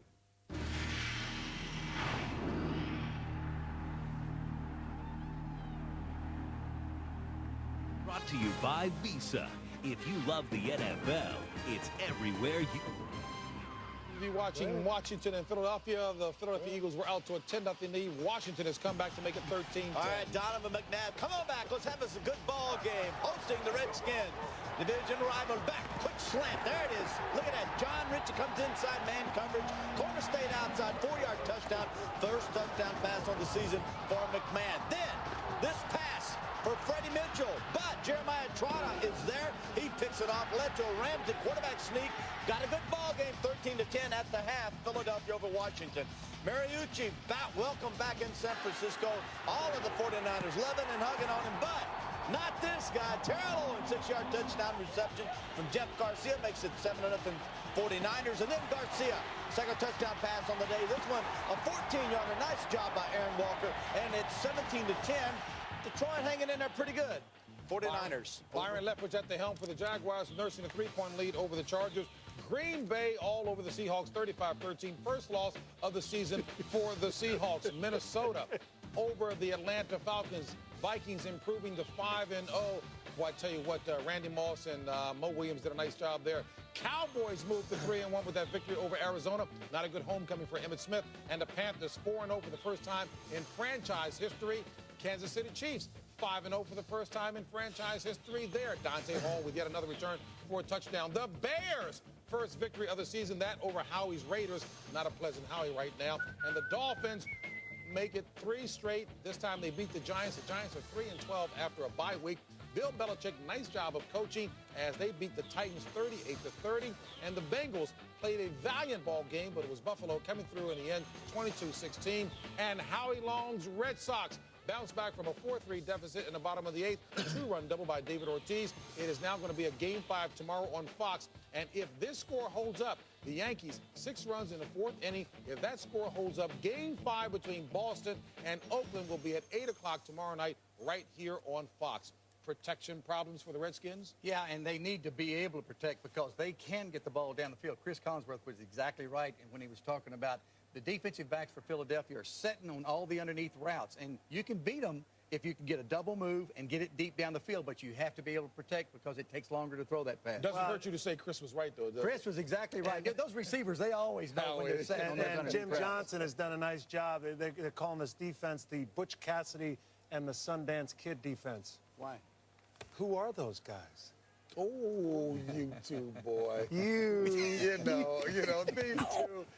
Anyway, some of you will be going to local news. Others will come back to see if the blonde bomber has got his act together. I will take him out. This weekend, Fox Sports kicks off Australia's most extensive coverage of the Rugby World Cup. A truly epic contest. Friday night at 10:30. See the crucial opening match in a contest worthy of its place. Australia are in for a tough encounter against Argentina. Tonight, live at 5, the Pride of Ireland start their campaign to glory when they clash with the hard men of Romania. Over he goes! Then at 7, witness a formidable All Blacks in action. Straight through the middle! When the Italians run out against New Zealand. Following on at 9:30, 2 great entertainers tear up the turf with their expansive running when France take on the flying Fijians. Brilliant try at last from Fiji, just what the game needed. Then at midnight, the troubled Springboks need to get their World Cup off to the right start with a disciplined win over minnows Uruguay. This weekend, Friday, Australia-Argentina. Saturday, Ireland-Romania live. New Zealand-Italy, France-Fiji, and South Africa-Uruguay. Fox Sports 2. Buy a case of Tui's New for a chance to win a massive Sony home entertainment system worth $8,000. We'll be right back. We'll even set it up at your local pub for your own Wallabies rugby party. Tui's New, the official beer of the Wallabies. This weekend, Movie One brings the big movies home to you. 8:30 Saturday, it's showtime for Robert De Niro and Eddie Murphy. 8:30 Sunday, the Australian TV premiere of Kate and Leopold. Movie One has your weekend viewing covered. Golf will keep you in the swing over 24 days, including every round of the President's Cup live. That's November on Fox Sports. We all agree again? Look, humour has absolutely no place here. Mr. Chairman, I'm sorry, I really don't know enough about that to comment. Why bring that up? They had an insult to injury and told him to shut up. Shut up. There's a new level of credibility now. I thought it's a shitty idea, shoot it down. It is, bang. More than just a weekly sports chat show. The Back Page. Go, you good thing. With the rookie Ken Hamlin. Somebody going to hit somebody, I guess not. 35-13, Green Bay over Seattle. Emmitt Smith, Jerry Jones hugging one another. Boy, that's strange seeing him in that Cardinal uniform. How about a little flea flicker? We actually looked it up on the internet trying to figure out where the play call came from. We don't know. 51-yard touchdown reception. Terry Glenn and then Emmitt Smith, of course, leaving the game with a sprained left shoulder. Didn't return. 24-7 Cowboys over Arizona. Randy Moss chatting with Chris Carter. I don't know why. I have no clue. Second quarter, Johnson to Price. 6-yard touchdown. It's 20-12 Atlanta over Minnesota. Farad, left corner fade route. Pumped it down the sideline. 17-yard touchdown. 2-point conversion. Good 20 all. We are tied. And then Mo Williams breaks it up with 11-yard touchdown run. Bounce to the outside. Back to the inside. 39-26 Vikings over Atlanta. New Orleans at Carolina. He hate me. Rod Smart. He love me now. Take it on, big guy. Turn on the afterburners. Woo, ain't that pretty? Look at him go. 100 yards, JB. Say something. 100 yards. That's a long way. Way to go. 19-13 Carolina over New Orleans. 4-0 start for Carolina. First time in franchise history. Dante Hall bound to the right, bound to the left. Mo, friend of mine used to say, don't chase a guy like this. Be still, JB. Why? He'll be back in a minute. Here you go, Dante Hall. 93-yard kickoff return touchdown. There's your final. 24-23. Kansas City remains undefeated. They are now 5-0 for the first time in franchise history. Congratulations, Dick Vermeil. He is good. We'll see you later. You're watching the NFL.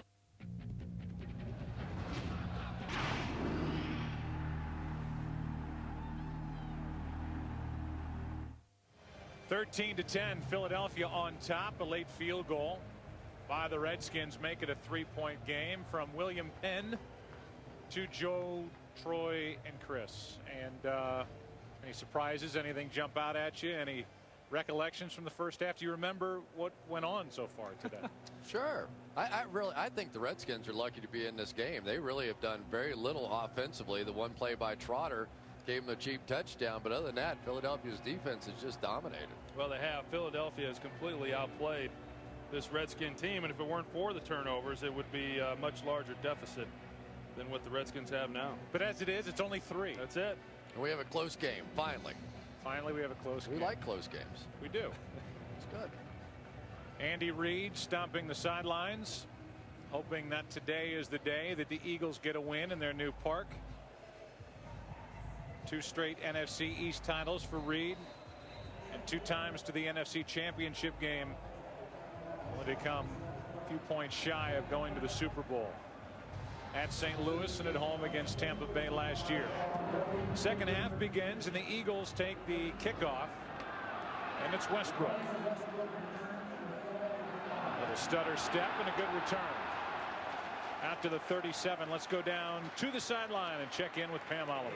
All right, Joe, talked to Andy Reid at halftime. He said obviously a little dissatisfied with the offensive missed opportunities there. He said it's just a matter of execution, but he also said we can't give them anything. Defensively, he's pretty pleased with the job that his group is doing. Meanwhile, for the Redskins, I asked Steve Spurrier, hey, what happened to all that wide open passing you alluded to? He says, well, maybe it's my play calling. I have to do a better job in the second half. Back to you. All right, Pam, thanks. Pam gets right to the point, doesn't she? She's not scared to ask the question. Passes right through the hands of L.J. Smith. That thing was a rocket right there.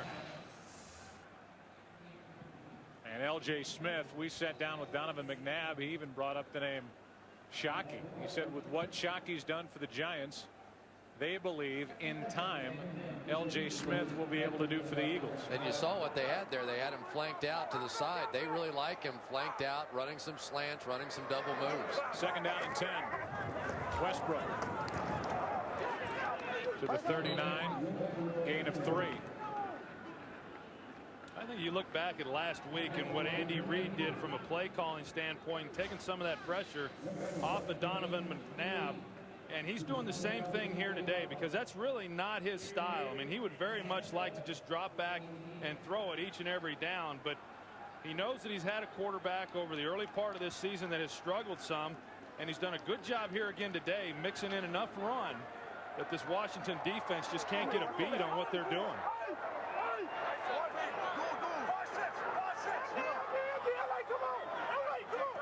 Third down and 7. McNabb fires too high for Mitchell. He had Mitchell, he had him open, and he threw too high. And it shows you what kind of athlete LeVar Arrington is. He's the guy who picks up Freddie Mitchell on the crossing route, and he's running with them. Of course, Freddie Mitchell's got steps on him, just unable to get the ball into his hands. And Troy, I know it's been a rough week for Donovan McNabb, but I also would be remiss if I didn't tell the truth. He's had a little bit of a tough day connecting on some pretty easy passes. Punt hangs up, and Morton pulls it in at the 24. So 3 and out. The Redskins down by 3. Get it.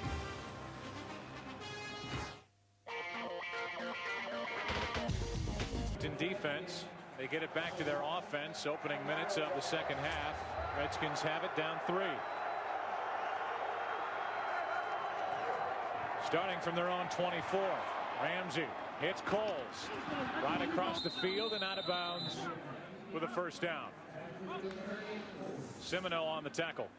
You know, this is one of the things that Steve Spurrier really does a good job of. You're going to see Lavernius Coles line up on the outside. He motions down, which then creates problems for a defensive team, and he runs the drag route, and in essence he winds up getting Mark Semino that has to cover him in the zone coverage, and clearly that's a mismatch. Patrick Ramsey sees it and makes an easy completion. Only the second catch of the afternoon for Coles. Number 2 in yardage coming in. And the pass is complete. That's the tight end Royal. And he's got another Washington first down. Well, now it looks like they're going to try and open things up here a little bit in the second half. Steve Spurrier, that was the first little break of momentum where they got a little something going with the passing game right before the first half. Sometimes that 2-minute offense can wake up an offensive team. They'd been slumbering, they hadn't been protecting, and all of a sudden now, after that momentum shift, they look pretty good coming out here to start the second half.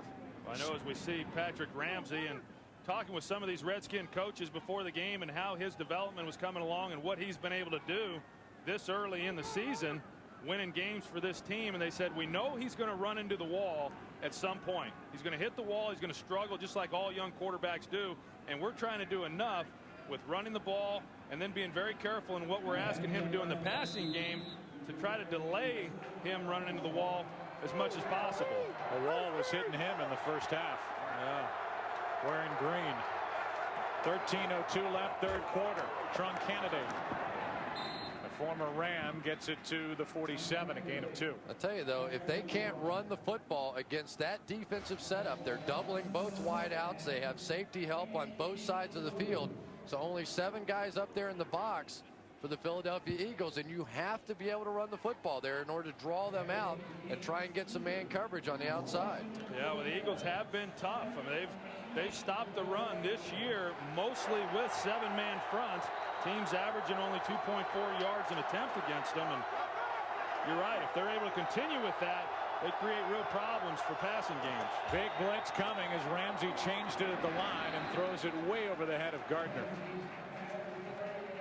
One of the things the Eagles have the capability of doing is they can audible to a blitz. In other words, if they get a formation and that time the Redskins tried to spread it out a little bit, they can turn around and audible back here to the safeties and say, all right, I'm going now, let's change the coverage up. So every time they get in this spread formation without a tight end, the Eagles are going to bring the pressure. Well, Jim Johnson made it very clear, if they spread us out, we're going after them. Play clock down to 6.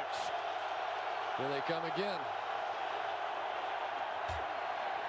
Ramsey over the middle, completes it. Short of a first down is candidate. Oh boy, here comes decision time now though. Yeah, and you know what Steve Spurrier's wanting to do, whether or not he does what he wants to do or not, but they are really a full yard shy of a first down, and they're going to go for it. They're going for it. They're bringing in their big package. Zeron Flemister comes in along with Brian Johnson at fullback. Wouldn't be surprised if they go with a little play action right here. This is vintage Spurrier.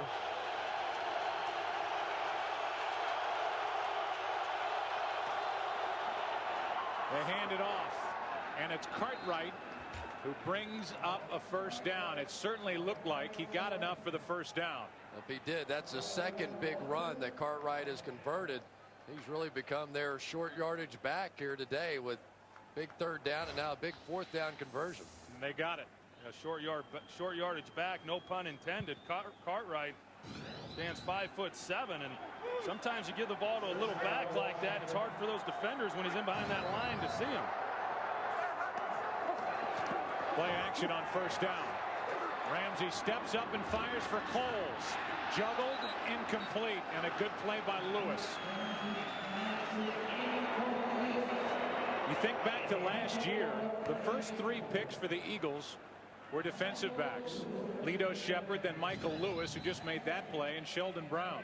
Yeah, we're going to see Lavernius Coles, and Michael Lewis picks him up. If Ramsey's able to get that ball out towards the boundary, he's got room to run to make that play. But as you're going to see, Ramsey getting some pressure, runs right in there to ND Kalu. Troy, I really liked playing against that kind of coverage because you can get up on the safety and then run your route off of him. You're basically leaving the quarterback behind. Look for him to come back to it. Over the middle, McCants. And Darnarian McCants stays on his feet. Penalty flag comes in at the end of the play. Nate Wayne eventually made the stop. And a flag came in very late.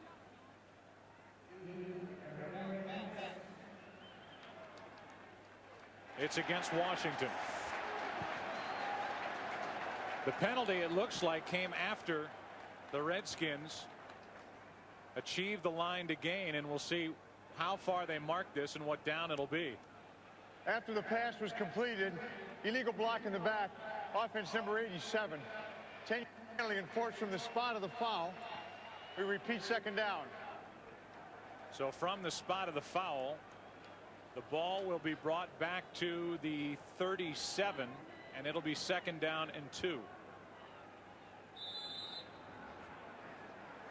It's a big penalty right there. That was a 1st down, and Gardner really, when the play was off and running with the late push in the back, and that's just dumb. On 2nd and 2, Candidate goes nowhere. So now 3rd down and 2. Trump Candidate's been very productive this year, of course, coming over from the St. Louis Rams, where he didn't get much of a chance. I thought was confused a lot of the times there, had trouble holding on to the football, but averaging over 5 yards a carry coming in, but not today. He's been able to get nothing going. From the shotgun.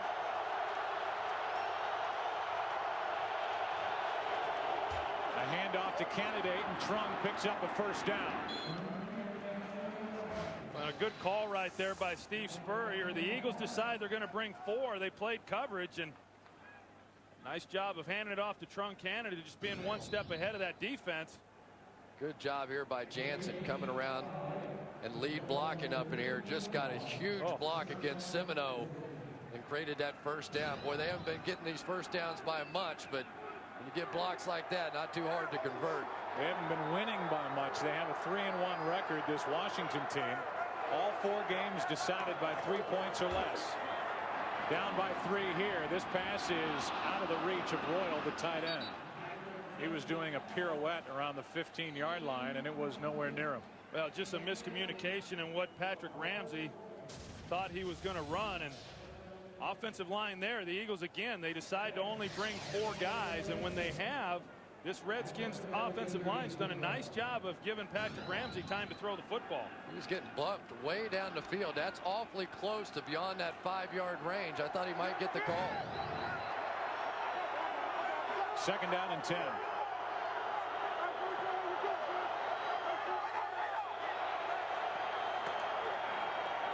Pass is complete. That's Taylor Jacobs. He gets to the 29. 3rd down coming up. First catch for the rookie out of Florida. And he really has been a disappointment, Troy, to say the least. Steve Spurrier knew him, drafted him highly in preseason. He said, hey, I tried to get him some balls. He just never performed. He ended up having a bruised pancreas. And they've been trying to work him in, but they just haven't seen enough out of him to make him a factor in the ball game yet. Pretty tentative run there. 13th play of the drive. It's 3rd and 6. Lavernius Coles in the slot. Here comes the blitz, though. And penalty flags before the snap. False start. Offense, number 60. 5-yard penalty. It's still 3rd down. It's really intimidating when you start seeing that corner blitz coming, and Chris Samuels knew that he was going to end up being responsible for having to try and pick up this corner that's coming out here to the outside, and he just flinches a little bit, and that's all it takes. Yeah, and as you notice, he was flinching at the same time that Patrick Ramsey was trying to alert the wide receiver of the blitz, knowing that that receiver was going to have to make a hot route adjustment. The numbers for Ramsey on this drive. The Redskins right at the edge of field goal range. Quick throw. The pass complete to Coles. And Lavernius Coles is brought down shy of a 1st down. Now they come right back with the wide receiver screen to the other side, and although they don't get the 1st down, it gets them in field goal position, and now they've got a chance to come away on this drive with 3 points. Yeah, and it's a little bit of an intimidating play for a team that likes to blitz a lot, because if you're going to send everybody up the middle, all of a sudden you flip out that screen. There's not a lot of support coming inside out from the linebacker position, so maybe that'll make Jim Johnson back off just a little bit with those blitzes. Right at the end of the 1st half, Hall hit from 48. Same end of the field. This one much better looking and good as well. This game is tied. John Hall, one of the free agent pickups from the New York Jets, making an impact in the NFC East. We're tied at 13 in Philly. Monday nights are hotting up on Fox Sports 1. And he's done it. Kicking off at 6. All behind. 13-13 now as you get a look from just above the field with our flying Fox camera. Troy, I know you like the angle it can give sitting behind the quarterback as you guys try to figure out what you're looking at downfield. Well, I do. I think over the years a lot of different people have tried to come up with a way to show what the quarterback sees from within the pocket. I think this camera here does as good a job as any. Ramsey saw the sky a lot in the 1st half. Get a shot of that. That's easy. The kickoff from Hall is short, and it's Westbrook to the 30. 18-yard return, 30-yard line. That's where the Eagles start with it. Back where we started. 7:30 Wednesday night on Fox Sports 2. The Brisbane Bullets take on the West Sydney Razorbacks live on our NBL Big Wednesday. Fans are on their feet. It all tips off at 7:30 Wednesday night, Fox Sports 2. What an extraordinary game. Tennis every month on Fox Sports. One good thief deserves another. I'm a thief, Johnny, just like you. But 2 cons won't make a right. Let's join me. Unless they're smooth. It'll take me 5 minutes to crack it. It'll take me 5 seconds to blow it. They're sexy. I just hope you're half as good as you think you are. And they were the best in the business. Serve your time in jail or serve your country. Your choice. John Stamos. What do you want? Australia's Melissa George. The captivating Australian premiere. Thieves. Thursday, 8:30. Fox 8. This weekend, Fox Sports kicks off Australia's most extensive coverage of the Rugby World Cup. A truly epic contest. Friday night at 10:30. See the crucial opening match in a contest worthy of its place. Australia are in for a tough encounter against Argentina. Tonight, live at 5, the Pride of Ireland start their campaign to glory when they clash with the hard men of Romania. Over he goes! Then at 7, witness a formidable All Blacks in action. Straight through the middle! When the Italians run out against New Zealand. Following on at 9:30, 2 great entertainers tear up the turf with their expansive running when France take on the Flying Fijians. Brilliant try and loss from Fiji, just what the game needed. Then at midnight, the troubled Springboks need to get their World Cup off to the right start with a disciplined win over minnows Uruguay. This weekend, Friday, Australia, Argentina. Saturday, Ireland, Romania live. New Zealand, Italy, France, Fiji, and South Africa, Uruguay. Fox Sports 2. Outside of Chris, who forecasted this would happen, Washington, Dallas, the top 2 records in the NFC East. The division looks upside down with Philadelphia at the bottom. A record of 1-2 here at the start. Dallas won today. They took care of the Cardinals. And the Giants lost at home to Miami. Of course, I predicted it 10 minutes ago. Right. You didn't have to say that. First down carry, a gain of 3 by Deuce Staley.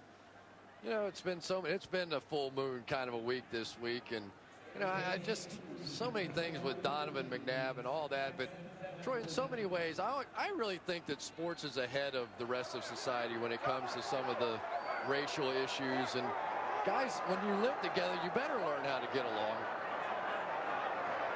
Donovan McNabb having to answer question after question with the controversy, and now he is sacked back at the 25-yard line. They got great pressure up front by the two guys who get no credit, Halsey and Haley, and they were both there to bring down McNabb. Well, they sure were. Yeah, they haven't been able to get a whole lot of pressure inside with those guys, but Halsey comes through, and boy, Donovan didn't even see him coming at all, and why should he? He's a defensive tackle. He should have been blocked up on the play, but nice job getting pressure up inside. That's something they've not had much of. Well, I praised Bobby Williams before, but it looks like he blew that one. Remember, he's filling in for Jermaine Mayberry, the Pro Bowler, and he just took the wrong guy that time. Play clock is winding down to 4. And it's 3rd and 15. McNabb fires, and the pass is caught. Oh, that's too good. Thrash. That's too good. I tell you, even if you're as good as Champ Bailey, that stop route on the outside is almost impossible. Just stride for stride, and McNabb threw it long before he stopped, and Thrash just able to turn around and make the play. Well, you just can't defend it. You're over the top, and what a lot of these teams, when they get a defender over the top, they'll run that fade stop, and as a corner, as you mentioned, Chris, there's just nothing you can do. Once you turn around to locate the ball, which Champ does, you've got Thrash stopping and coming back, and the ball's already there. Great throw on that. First down for Philadelphia. And what is now a 13-13 game. McNabb brought down from behind. Pepe Zellner was there to grab him by the shoulder pads, and the pass was incomplete. Yeah, Pepe Zellner doing a nice job of staying home along with Jesse Armstead. Donovan comes out on the boot thinking he may have some lane to run, but because those guys stayed home, there was nothing really that he could do with it. We see Bruce Smith come off the field, and how about him? How about it? Look at his arm. Amazing. Well, that's amazing in itself. 40-year-old man. I mean, for him to be doing what he's been doing for that long is pretty remarkable. He wants that record, though. Yes, he does. Wants that record. 2 more to go. But they'll tell you he's been playing the run better this year as Westbrook is knocked down right at midfield, falls forward just into Washington territory, a gain of 5. And I think, Chris, to go back to kind of what you were talking about with Donovan McNabb, and you can only imagine what he's been through. The guy just wants to go play football, and he takes his team to 2 consecutive NFC championship games. Next thing he knows, he's winning a game at Buffalo, a hard-fought game, and then all heck breaks loose once he gets back to Philadelphia after that. But I've always said that if I were an owner or a head coach in this league, there's nobody I would like more being the spokesman or the quarterback for my team than Donovan McNabb. He does a great job handling those kinds of issues. And he proved that all week long. 3rd down and 5. Pass is complete, and Westbrook is drilled. Jesse Armstead, the longtime Giant, came up, made the hit. What a play by the veteran, and it's time for a Philadelphia punt. You know, Jesse Armstead is one of those exciting football players.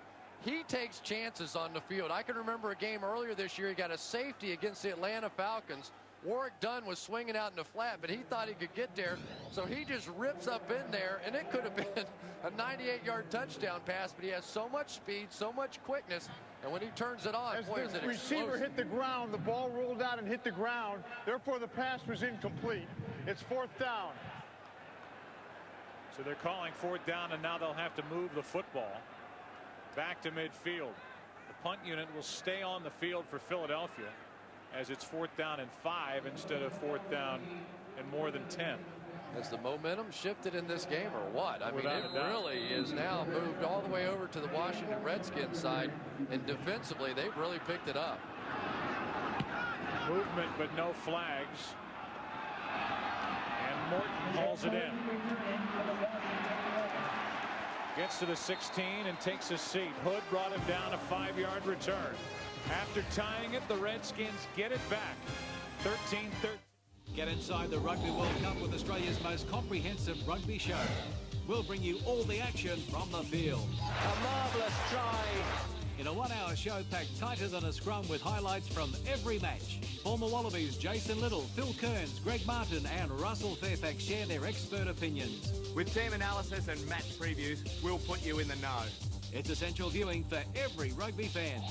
Rugby World Cup Centre starts Thursday night, 7:30, Fox Sports 2. Weeknights on Lifestyle. Are you feeling hungry? This is the cake you want to eat. All of it. That is unbelievable. God, that's good. Need a little spice in your life?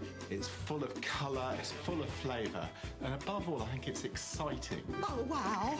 Well, we're serving you an extra helping of your favourite chefs. That's the best thing in the world. It is fantastic. I've got faith in you. Giving you maximum pleasure for minimum effort. You just feel like you're eating liquid velvet. You promise me? I promise you. An hour of innovation, inspiration and salivation. Fantastic. Beautiful. So fragrant, so comforting. It's wonderful. Weeknights from 6:30 during Lifestyle's Food and Wine Month. A playing field, a batter, a pitcher, and wall-to-wall action. It's gotta be Major League Baseball. Get out baseball! Holy Toledo! I told you, do not pitch to him. No more no-hitter, way back, goodbye, home run. Catch the action of the playoffs as we head to the World Series. Live and exclusive starts October 19. Fox Sports. The home of international cricket. Stick with Fox Sports. Volkswagen. On the road of life, there are passengers and there are drivers. Now the Redskins go to work. Backed up at their own 16-yard line, Patrick Ramsey. And a tie game in Philadelphia. Hands the ball to Betts. And he's brought down behind the line of scrimmage. Loss of 2. And now a penalty flag comes in at the end of the play.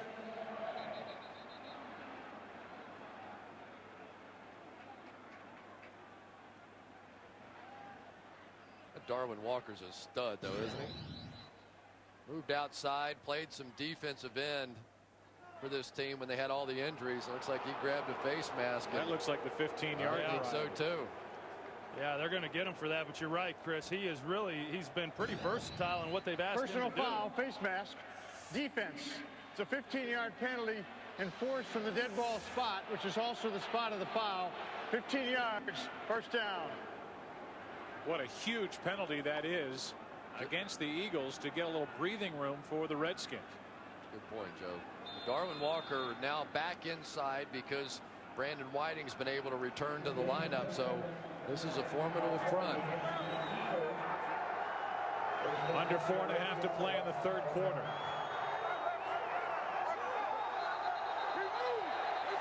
And now movement again. Looks like this time they got the tight end, Robert Royal. Start offense, number 88. 5-yard penalty, still first down. They had man coverage, and I think Ramsey that time saw that Betts was on the outside. When he flanked him out wide, he had a linebacker walked out on him and probably wanted to check to some sort of a pass to try and take advantage of it. And every time they try and check, they go 5 yards backwards. We have not seen any changes by Ramsey result in any big plays. It's not even worth it. And you can't continually overcome 1st and 15 against a good defensive football team. Doing it again. Play clock down to 2. And now Ramsey in trouble and sacked. Darwin Walker. Yeah, he's not getting away from that one. Darwin Walker, the strongest player on this defensive line, and he's inside, and he's just able to put a pretty good move here. He's playing in front of Hollis Thomas because he's a better pass rusher. Splits the gap there. Once he gets his meat hooks on Ramsey, he's coming down. And Derek Dockery looked slow coming off the ball. I don't know if he couldn't hear the snap count or not, but allowed Walker to split the gap and split the double team. Well, I tell you, you want to drive yourself crazy, have a guy double teamed and have him make a sack. Second down and 19. Another quick move by Walker, and that is up for grabs. Intercepted Kalou into the end zone for the touchdown.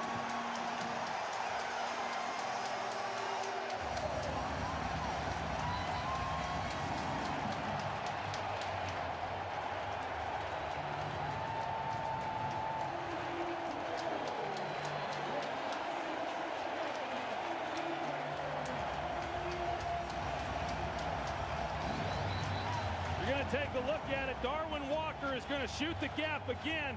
He's the one who allows this to happen. Gets pressure on Ramsey, hits his hand. N.D. Kalu on the other side of it sees it coming and is able to make the interception. Jim Johnson just the other day said N.D. Kalu is on the verge of a breakout game. I don't know if this is necessarily it, but a great play there by N.D. Kalu, established by Darwin Walker.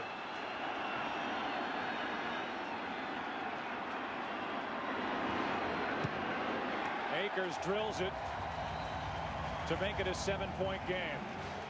15-yard return by the former Washington Redskin N.D. Kalu. Darwin Walker made it happen, and the Eagles on defense regained the lead. Near the intended receiver, and he was covered by Sheldon Brown. And Troy, I think the story of this game right now is the Redskins' inability to run the football is allowing the Eagles and Jim Johnson to protect this young secondary. They're not playing man coverage. They're not in one-on-one situations. They have a lot of defensive backs back there. Awfully tough to throw the football in that.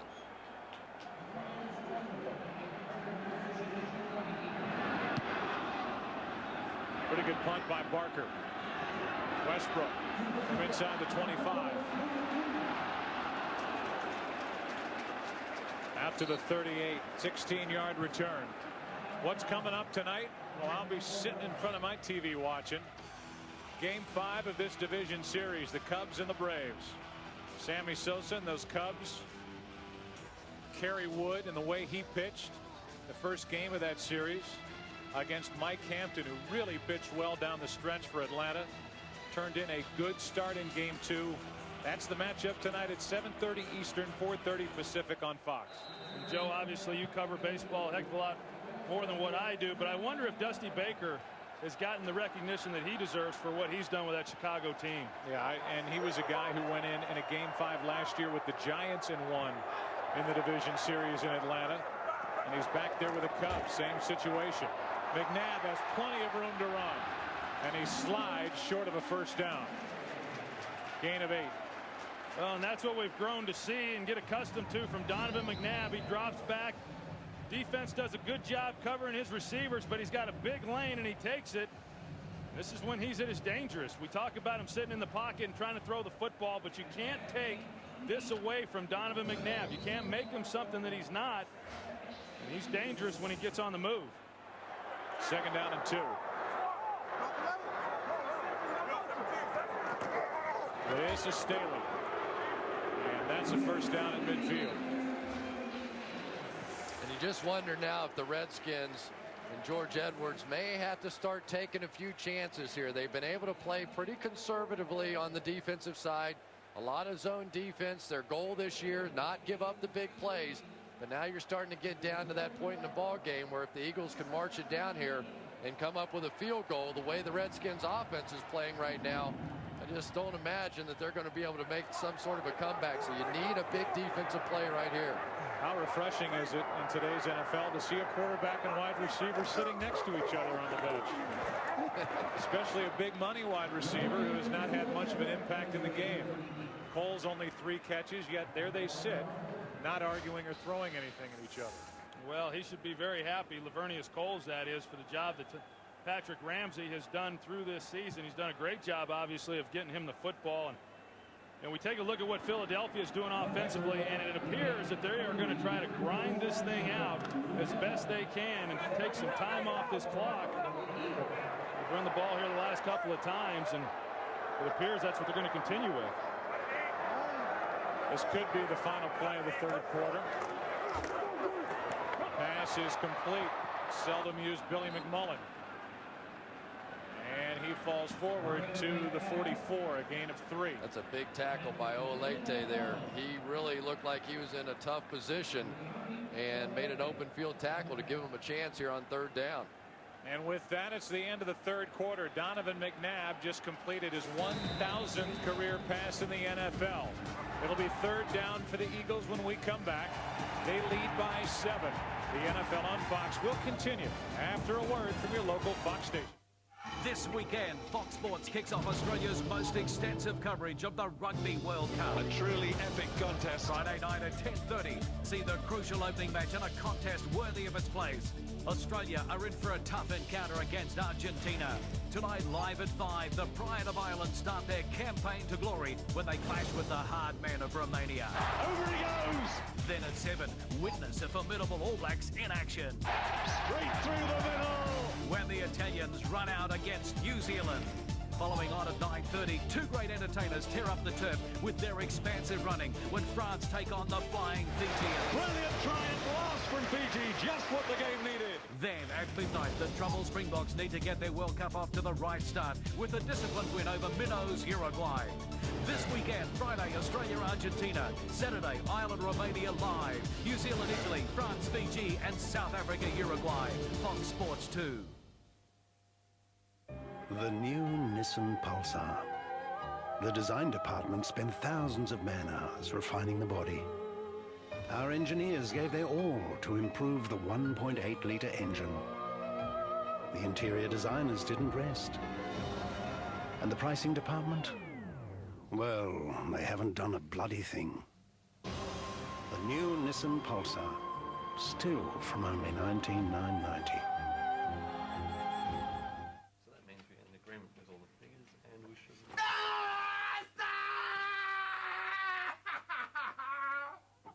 Yeah!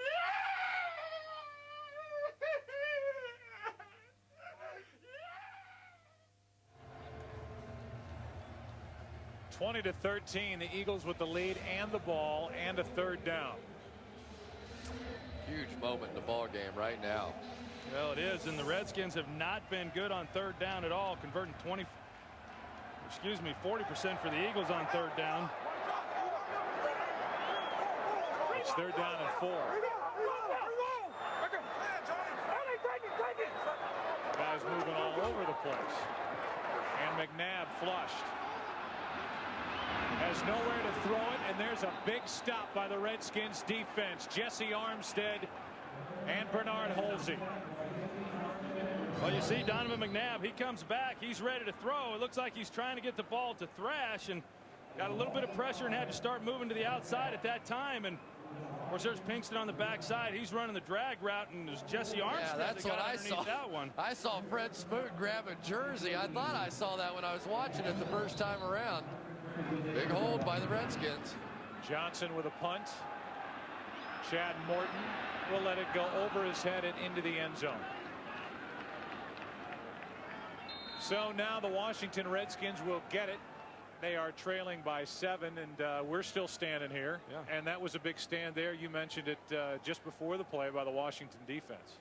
Yeah, and now this Redskins offense, though, has to do something, and they really haven't. Remember, we had the touchdown right after the Trotter play, the interception, and really, for the most part, the Redskins have been pretty inept on the offensive side. Well, they have been, but the one thing they have going in their favor is that they're accustomed to playing in these close ball games, and so they are not out of this, obviously. I mean, they're in the ball game, and even though they haven't done much up to this point, Ramsey has shown an ability to get a team back in a game.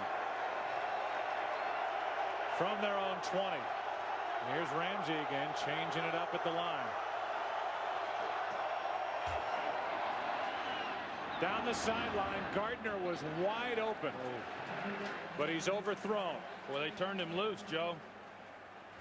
They had him up the sideline. The safety trying to get over to the top to give him some help, but Sheldon Brown just lets him go.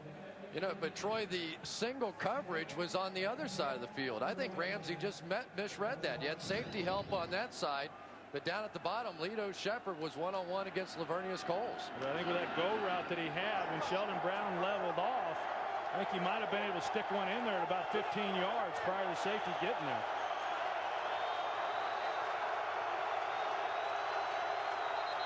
And movement by the left tackle. It sure seemed, at least. Samuels. We'll see if they get the flag. Ball start. I'll tell you what. Offense number 60. 5-yard penalty. Second down. Spurrier has got to be thoroughly upset right now with what's going on. You're going to see Chris Samuels at left foot right there is all it took. Indy Clue knocks him down, but as we've talked about, this has been an ongoing problem, and you just cannot have those kinds of mistakes when you're trying to win a football game. 5 false start penalties in this game for Washington. On 2nd down and 15, left all alone is Morton out of the backfield. And the little guy scoots across the 25 to the 26. 3rd down coming up. I like what the Redskins did there. They go back into the shotgun formation. They go to the silent snap count. You saw Ramsey just simply lift his leg. So take it out. And I also would be telling Ramsey right now, listen, no more audibles. This game's, you know, the crowd's into it. It's really noisy out here. Whenever I call it, just run it.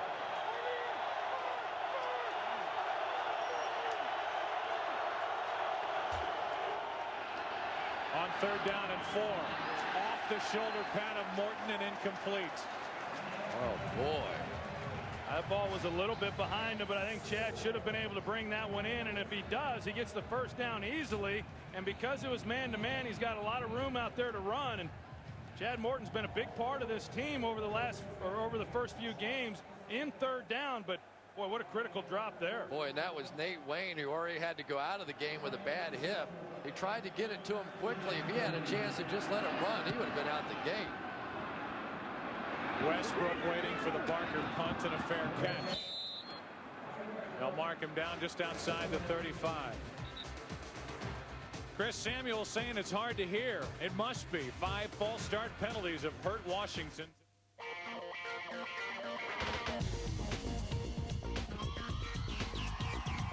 The teams have been toughing it out all season.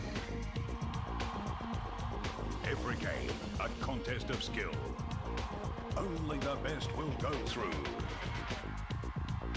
It's the Major League Championship Series. And Fox Sports 1 takes you to every game. Starts Wednesday morning, October 8. In October, Fox 8 rocks your box. Bring it on! All new episodes, knockout final seasons, and Australian premieres. Yes, yes, and oh, yeah. Get Raw late night. When Late Night Raw slams the screen. Play for higher stakes. It's the final series for the sexy vamp-slaying vixen Buffy. Let's get it on, you big bad boy. And the truth will finally be revealed as X-Files makes its final exit. I don't want to hear this. Another day, another drama, as Kiefer Sutherland races the clock in a new series of 24. Who do I contact if I need help? And catch Australian premiere and Fox 8 premiere series of the comedy hits Yes Dear. What's ours is yours, and what's yours is Everything is mine. And King of Queens. How long before I can start celebrating? Only one channel can deliver this much entertainment. It's all right here on Fox 8. October rocks on Fox 8.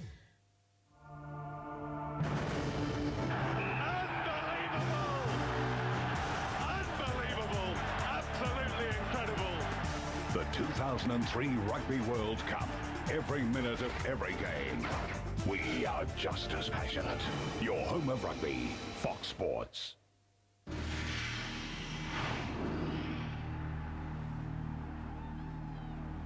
Here's a look for you. Yeah, he's got his crash helmet on. That's great, isn't it? Looks like at one point that thing had a face mask. You know, at the vet, every person at the game had to wear one of those. No kidding. On 1st down, it's McNabb. Has it batted down, and it drops incomplete. Let's go back to that 3rd down opportunity for Washington. Play of the game so far, you've got Chad Morton with a perfect situation going singled up against Nate Wayne. And if Ramsey can just let him release a little bit further, would have been wide open and easy. But I tell you what, for Morton, that's just, got to catch that ball. That's ball game on the line right there. And that's his specialty, coming out of the backfield and being a receiver. The other benefit for Ramsey, had he held it, Morton could have gotten away from the umpire, who was sitting right in the middle of that play. It's 2nd down and 10. Play action from McNabb. Over the middle. That's the tight end, L.J. Smith. And the pass completed for 4 yards. Ball popped out, but they're going to say that Smith was down. And let's go to Los Angeles for a game break and check in again with JB. Hey, Joe, Steve Mariucci's Lions refused to fold on an 8-play, 60-yard drive. They cap it with that 2-yard run by Olandis Gary, a Washington, D.C. area native. It is now 24-17, San Francisco. Back to Joe, Troy, Chris, and Pam. Detroit came close a week ago, JB, with that effort at Denver. And now they're trying to make some noise late in San Francisco. Here it's 20-13 Eagles, and they're faced with 3rd and 6. McNabb under pressure again, and he's brought down short of a first down. Bruce Smith and Reagan Upshaw, 2 veterans, were there for the pressure, and another punt coming up from the Eagles. And secondary locking up on the outside, knowing that he's only going to try to get it to the chains. They didn't give him any room to throw the football, and Donovan did about all he could, trying to get up inside the pocket, but just unable to get enough yards for the first down. Wobbly kick from Johnson. Morton. Falls forward to the 26, and it's a 6-yard return. So the Redskins get it back. Good work today by the Washington defense. McNabb and that offense gathered around Brad Childress, trying to figure out a way to move the ball against this Washington defense. Last point scored by the Philadelphia defense on that interception return for a touchdown by Kalu. Redskins hand off. This is Morton. He gets out to the 32, a gain of 6. It's interesting. Spurrier told us last night that Chad Morton, every time he gets into the ball game, is basically just a receiver, and the other teams seem to know that.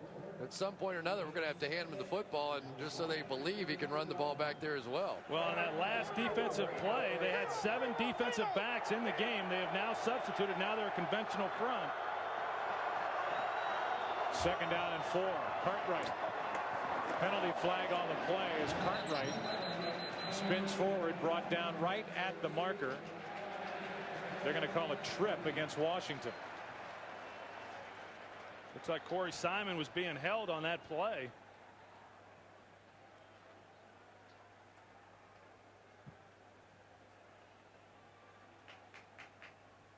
Tripping by the offense, number 66. 10-yard penalty, repeat 2nd down. That's Dockery, who has had a rough second half. I was out on the field, and Troy, you were too, with Kim Helton, the offensive line coach, before the ball game. And he was saying that last week, at least I didn't notice Dockery. You know, he didn't lose the game for us in any way, and that's a good sign for young offensive linemen. Today, that is not the case. Missing Dave Fiore has been huge in this ball game. Marginal call. It brings up 2nd down and 14, and took a first down away from the Redskins. McCants. And a penalty flag comes in, a late hit on Ramsey. Well, that's going to be a big penalty there, tacked on to the play. At what price, though? Marco Coleman, a former Washington Redskin, hit him late. They keep talking about the toughness of Patrick Personal Ramsey. foul, He certainly roughing is. the passer. Defense number 97. Oh. Forearm to the quarterback's head. 15-yard penalty from the end of the run. First down. So it was Coleman the last one there, but it was Walker who swooped in there literally and gave Ramsey that little shot up to the neck or head. Yeah, it was. I mean, it was a big time blow. He didn't have to make the hit. He had time to pull off, but what a great throw by Patrick Ramsey when he's getting pressure, and then he's able to throw a perfect pass to Darnarian and McCants out there on the sidelines. And that's the type of stuff I've seen from Patrick Ramsey in the previous games. And there's not a lot of quarterbacks that can sit in there under duress and deliver the football on time like he has done. 15 yards on the completion to McCants, and another 15 on the penalty. Quick setup and throw, and a pass complete to Gardner, who's wrestled down at the 40. How about a baseball game break? Let's go back to James Brown in Los Angeles. Hey, Joe, take a look at what the Yankees did here, capping a 6-run 4th inning here. Alfonso Soriano slapping that 2-run single. The Yankees close out the series over the Twins with that 8-1 victory. And tonight, it'll be a Game 5 deciding game between the Chicago Cubs and the Atlanta Braves. Wood and Hampton on the mound. Back to Joe Buck. On 2nd down, Ramsey fires, and it's McCants again with a reception for a first down.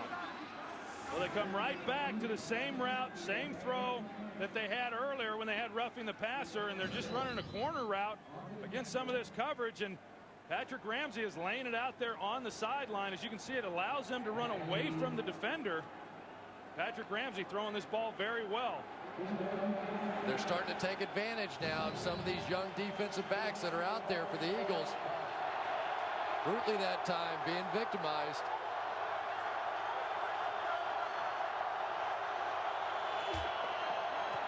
That's knocked down. And a good play by Michael Lewis, the strong safety, coming up on one of the many Jim Johnson blitz. Well, yeah, they bring Michael Lewis off the slot on the blitz, and one thing you can count on is that when an offense starts moving the football against the Eagles, Jim Johnson is not just going to sit back in zones and allow them the luxury of throwing the football. He is going to get pressure on the quarterback. I wouldn't at all be surprised if he brings some sort of blitz here either. 2nd down and 10. Pressure from the corner. And again, Ramsey is just flattened. This time it's Clinton Hart. Troy, the one problem that you have when you have a great athlete like Chad Morton in the backfield, he's a very small guy, and it seems that every time Chad Morton's been in there, they are bringing to his side all the pressure. Now, he did a nice job picking it up there, but it's getting a little predictable now. They're coming to that side because they don't think he can block it. Well, the Eagles do a great job of overloading one side, making you think it's coming from there, and then backing them out and bringing the blitz the opposite way. Ramsey's 3 of 11 on 3rd down. Has time. And instead of pulling it in and running, he kept pointing downfield, and that may have cost them a 1st down as Darwin Walker makes the tackle from behind. Well, that's a great point, Joe, because Patrick Ramsey is not necessarily known as a runner, but yet he has made some big runs this season to help this football team win games. If he takes the ball here, once he starts moving up in the pocket, if he makes a decision there to tuck it and run, he's going to pick up the 1st down. There's nobody there. And they had man coverage choice, so everybody was running away from it. He might have scored on that. Great effort by Darwin Walker making the play. 37-yard try by John Hall. Good snap, good hold, and the kick is perfect. That makes this a 4-point game. Under 9 minutes to play in Philadelphia, and the Redskins crawl a little closer. International Test Cricket comes alive in October on Fox Sports. That is outstanding. The New Zealanders are off to face the Indian Heats. Last time, New Zealand had the upper hand at home and dominated the series. But playing India on their turf is a very different story. Live and exclusive, International Test Cricket, India and New Zealand starts Wednesday afternoon at 2, Fox Sports 1.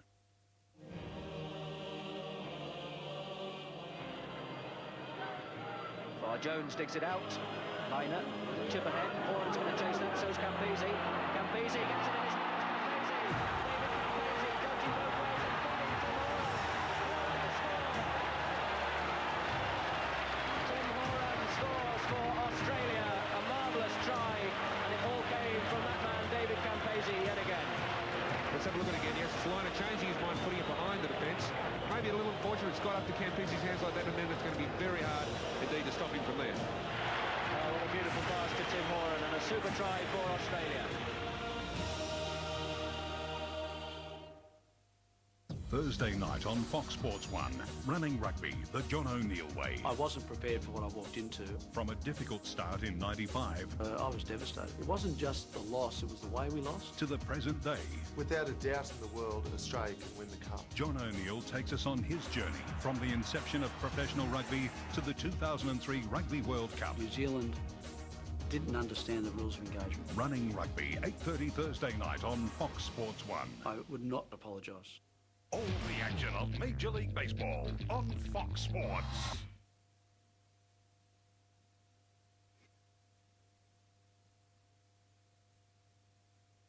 Doing what they couldn't do last year, and that is get into the American League Championship Series. Here, fun game. We've seen a little bit of everything, and it's a 20-16 lead for the Eagles, who so far are winless, preseason included, in their new stadium. We'll get it back on the kickoff from Hall, and Westbrook will take it from just outside the 5. Out to the 30, and that's where Donovan McNabb And this Philadelphia offense will set up, leading by 4 to go back and recap. 4-yard touchdown throw to John Ritchie. First touchdown pass of the season for McNabb, who was later picked off by Jeremiah Trotter, the former Eagle, which set up a Patrick Ramsey touchdown run. And then N.D. Kalu with an interception and a 15-yard return for the go-ahead touchdown. The day for McNabb as he is up to 1,000 completions in his NFL career. Kalu and that touchdown on the interception return the difference so far. Handoff is to Westbrook. There is nowhere to go. And I've really been impressed, guys, with the play of this Washington defense. Well, I really have, yeah. And you talk about their defense, and really the strength of that is these linebackers. Jesse Armstead has been all over the field. Of course, Jeremiah Trotter and the interception that he got. But, yeah, the defense is really starting to pick it up. They played well. And they've been doing it while still helping in the secondary. That front 7 alone has been able to stop the run. And the Eagles have really struggled trying to run the football so far. A lot of pressure on this Eagles team. They cannot afford to go 1-3 with 3 losses at home this early in the season. Showing blitz and coming with it are the Redskins. Trotter got there late. And Smoot turned around too late with Pinkston, the intended receiver. Yeah, it's probably a good thing Fred Smoot did get turned around too late, because he might have intercepted it had he have gotten his head around. There's a penalty flag on that last play, and John Runyon is down and not moving. A really late penalty flag. He is moving now. Probably got knocked out, wouldn't you say? Who knows, but he went down and was face first and not budging, and they were screaming to the sideline to get somebody out there to help him. Everybody was watching, first of all, Trotter coming. He got there just a little late defensively for Washington. And then after the play was over, a personal foul, unnecessary roughness defense, number 91, 15-yard penalty, first down. Huge mistake and penalty committed by Reagan Upshaw. And Runyon is able to hop up and almost literally sprint off the field. Well, there's Reagan Upshaw engaged with John Runyon, and John Runyon getting another blow there, and that's the one they see. They always see the last one, and Reagan Upshaw retaliates, knocks John Runyon down, and he got the foul. You're right. That's a big penalty. They had stopped him there, and now you add that 15 yards on, and now they're in midfield. John Runyon has a way of drawing those kind of fouls out of guys. Looks like he sold that a little bit. I was wondering if he did a little acting job on the end of that one as well. Especially when you consider he got up and just ran off the field after the call. Well, let's just see if he comes back in right after this play. You want to bet? They're not even looking at him. They're not even looking at him over there. The pass is behind Thrash. No penalty flag on the play, and Runyon comes right back onto the field. Yeah, I think the first, of course, the only reason he came out the first time was because if you send a trainer out, then you have to come off the field for one play, and he did his obligatory one-play sit-out. The first Academy Award nomination of the season goes to John Runyon. He's a beauty. He got exactly what he wanted. Second down and 10. And the handoff is to Westbrook. Running right, he gets to midfield, and it'll be 3rd and 5 coming up.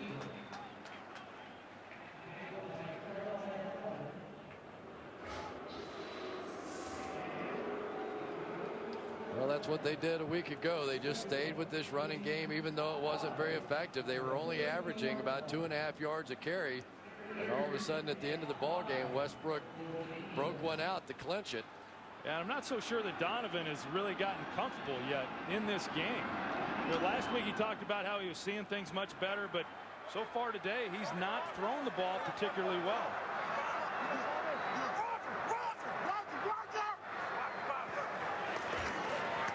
On 3rd down, McNabb doesn't know where to go with it, so he'll run.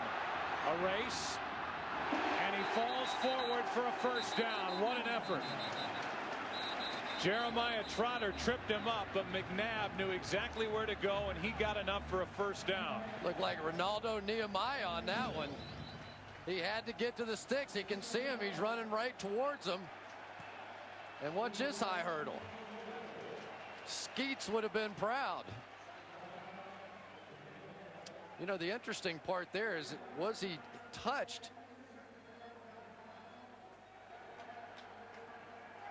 Because if he were not touched, that ball would have been free. Question is, when he did that little leap, was he touched on his way down to the ground? And it's not going to matter because they blew the play dead, so you can't challenge it. But if he were not touched.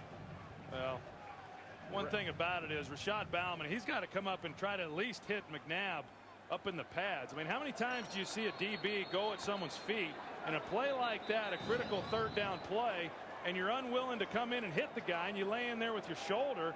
You see it time after time. That's a big play right there. That's a big first down for this Eagles offense. Well, Bauman is outweighed by 60 pounds by Donovan McNabb. You get a challenge, but I believe the officials and Ed Hockley is going to say, listen, coach, it doesn't matter. You can't challenge that play.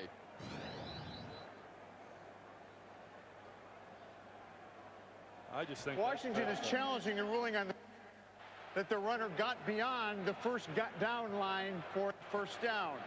You wonder if Ed Hockley went over and said, look, you can't challenge that aspect of it, but if you want to challenge the spot, you can. You could see Bauman got a piece of the leg of McNabb on his way down, and then the knee went down. They gave Donovan that last little lunge, which is exactly what got the Eagles the first down. Yeah, you just don't know if we've got an angle here to where they can determine definitively where the ball is when the knee's down. The knee's down there. Now the ball from this angle is not yet to the line. That's tough. That's tough. I mean, obviously from this angle it's a little bit off, and so as a result of that you review it to see where the spot is, and I don't know if they overturn it. Here's a little better look at it.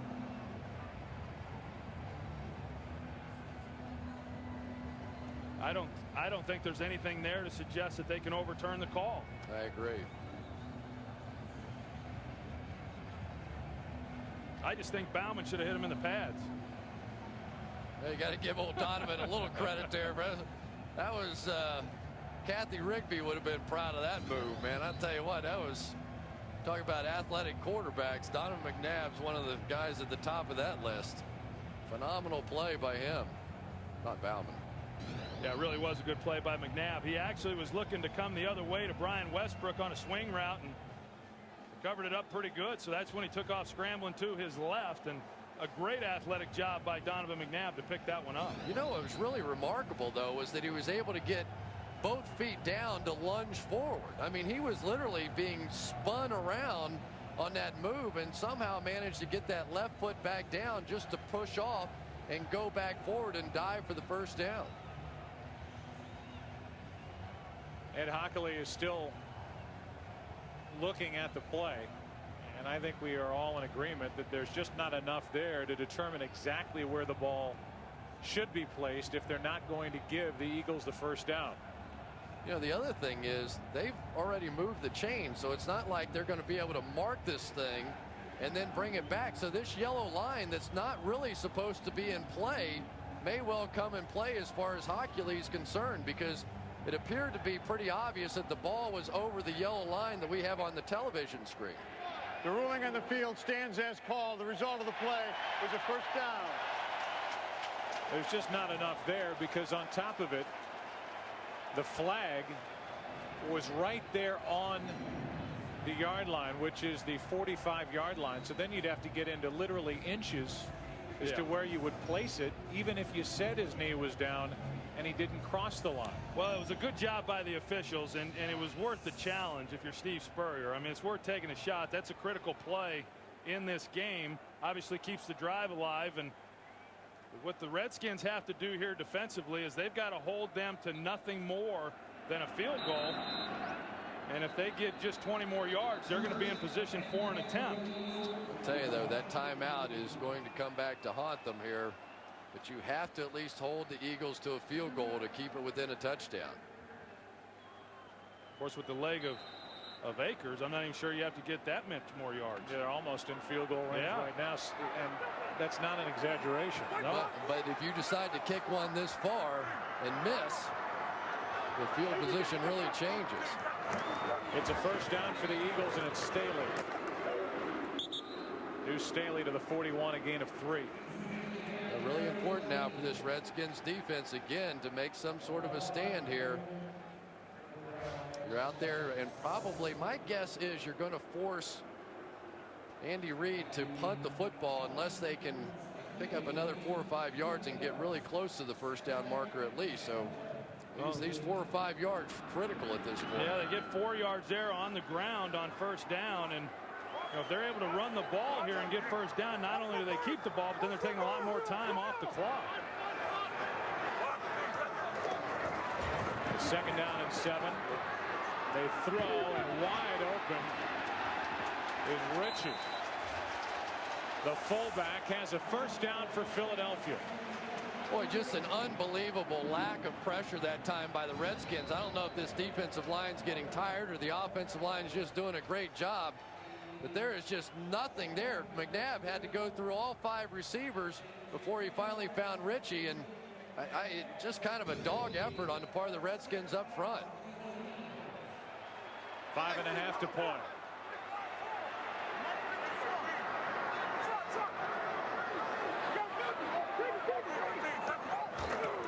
On first down, Staley tiptoes his way to the 29. Gain of 2. Tonight coming up, it's game 5 of the National League Division Series. The Chicago Cubs and Kerry Wood against the Atlanta Braves and Mike Hampton. That's on at 7:30 Eastern time right here on Fox. And then tomorrow, game 5, Boston and Oakland. It's an 8 p.m. Eastern start. Pedro Martinez will be on the mound for the Boston Red Sox as they get through a start today where they sent Burkett to the hill. The big 8th inning won it for the Red Sox to force game 5. Second down and 8, and the pass is caught. Pinkston. He gets to the 24, that's all, and it's 3rd down coming up. I'll tell you what, Andy Reid is showing the confidence that he has in Donovan McNabb throwing the football. Down here, when they're still in pretty good position, they could run the football, but he's putting the ball into his best player's hands, and right now Donovan's been smart with the decisions that he's made, and he's completed these passes, which have also kept the clock running. Certainly, statistically speaking, not a great day for Donovan McNabb, and it's been a start to the season filled with that. It's 3rd down and 3. Toss to Westbrook, has blocking in front of him, and a first down for the Eagles. Big Trey Thomas was out there, and behind Thomas, Westbrook dives for a first down.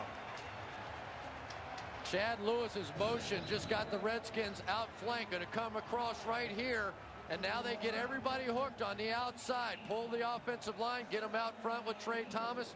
Tremendous play call by Andy Reid. Just had him out position that time. Well, it really was. You come back on 2nd down, which is a running down in this situation. You throw the ball on 3rd and 3. You think you're going to get past. They run the sweep, just keeping them on their heels. Now they stay on the ground. Westbrook. Touchdown, Eagles.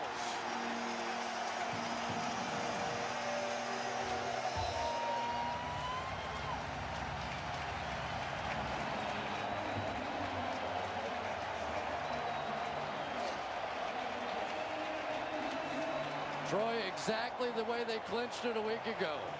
It was a back-breaking run by Brian Westbrook at Buffalo, a 62-yarder, and now this 19 yards for a big Philadelphia touchdown. Well, John Welborn, he gets up on the linebacker level. Of course, John Ritchie also clears out LeVar Arrington, and a great job by those guys up front giving Westbrook a lane. A lot of guys could have gotten in that hole. Huge hole over the left side, and this big offensive line for the Eagles, which boasts 3 Pro Bowlers, opens it up. Westbrook in, and a comfortable lead for the Eagles. For some, golf is raw emotion. He's definitely hearing the music. No give up in that man. The suspense. Sublime patience. I pay money to watch him practice. And a great putt. Well done. Tuesday nights at 7:30. The Golf Show. Because golf is life. He's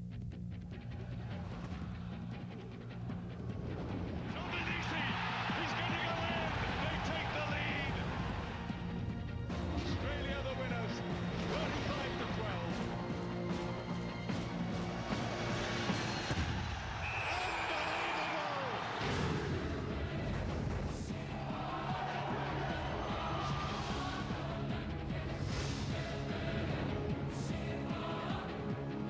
And what a step. He'll get his try here. Deep window. Yes. Go, you good thing, go.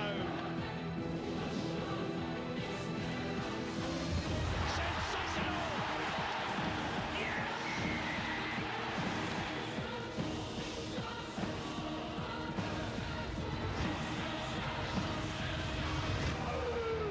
Get it on. So that means we're in agreement with all the figures and we should...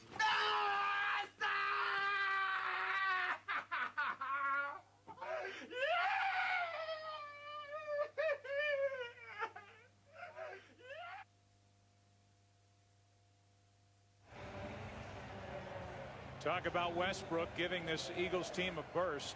He did from 19 yards out, the Villanova grad. And it's an 11-point lead for the Philadelphia Eagles as Akers kicks it away. Morton. Redskins need a big return. Morton trying to give it to him. Out across the 30, marked down at the 33.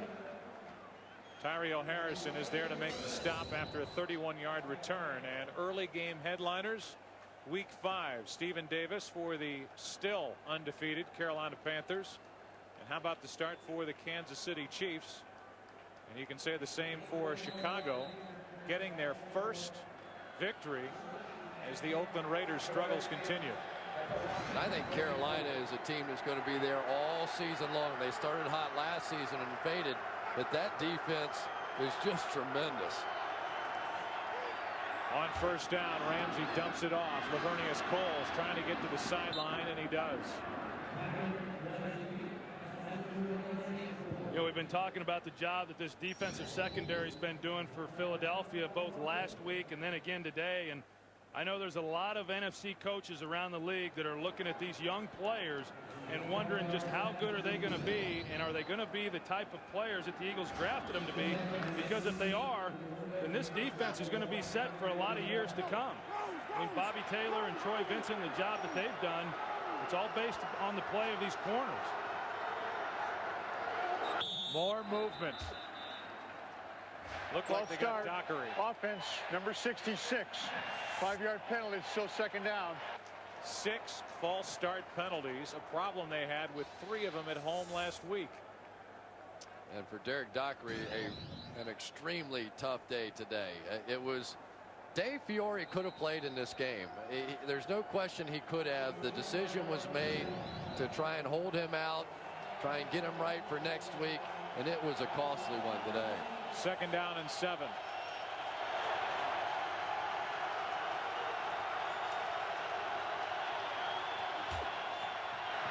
Four-man rush, and the pass is complete to Gardner. And he is sandwiched 2 yards shy of a first down.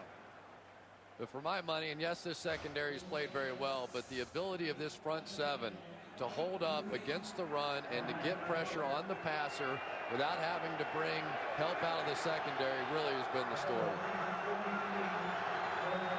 Third down and 2. And the pass complete, Liddell Betts. And he's got a first down inside Philadelphia territory. And ND Kalu, he's back there in coverage. He's primarily a third down pass rusher, and he had to play a little bit more in previous games also because of the injuries to this defensive front. Coming up on the 2-minute warning. Ramsey over the middle, Betts again. Makes the catch, gets a first down, and that will take us to the 2-minute warning. 1:57 left here in Philadelphia. Washington on the move. They have 7:30 Wednesday night on Fox Sports 2. The Brisbane Bullets take on the West Sydney Razorbacks live on our NBL Big Wednesday. Fans are on their feet. It all tips off at 7:30 Wednesday night, Fox Sports 2. Buy a case of Tui's New for a chance to win a massive Sony home entertainment system worth $8,000. We'll be right back. We'll even set it up at your local pub for your own Wallabies rugby party. Tui's New, the official beer of the Wallabies. Get ready for more action. That is just not possible. And more adventure. Hey, folks. Coming your way with TV1 Stargate SG1 Series 2 Marathon. SG1, you have a goal. 25 episodes. It's a long story. Over 2 big nights. That is correct. It's an event so massive, it will blow your mind. That's just a metaphor. The second Stargate Marathon starts October 11 on TV1. This is my favourite restaurant. Any questions? Just ask me. Okay, what's a Caparossi? A consistent performer. The Biaggi?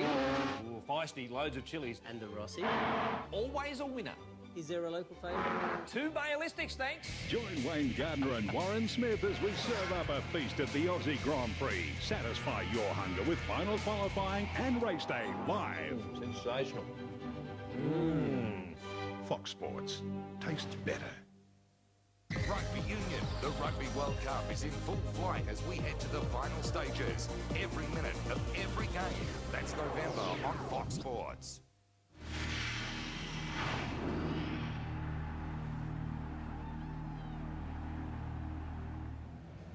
Along with our statistician, Ed Svita, Philadelphia's very own, and Dave Schwabe, our spotter up here in the booth. Joe, Troy, and Chris, 1:58 on the clock.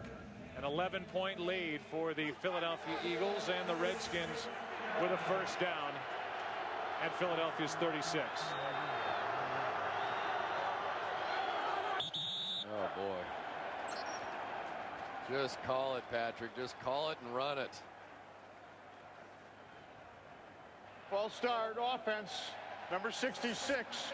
5-yard penalty, it's first down. Kind of pulling a little Peyton Manning Jr. act, and it ain't working. Well, you can't. You can't in a loud stadium. You can't make those big guys sit there and try to hold it and anticipate the snap count. They've already shown this game that they cannot hang in there, get up there and snap the ball.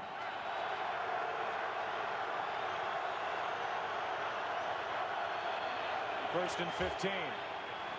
Ramsey stays on his feet, fires, and incomplete. Pulls the intended receiver. I think he was over the line.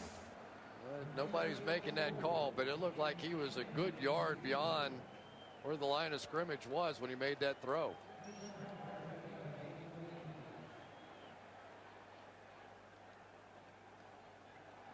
We'd like to welcome those of you watching the San Francisco 49ers take care of Detroit.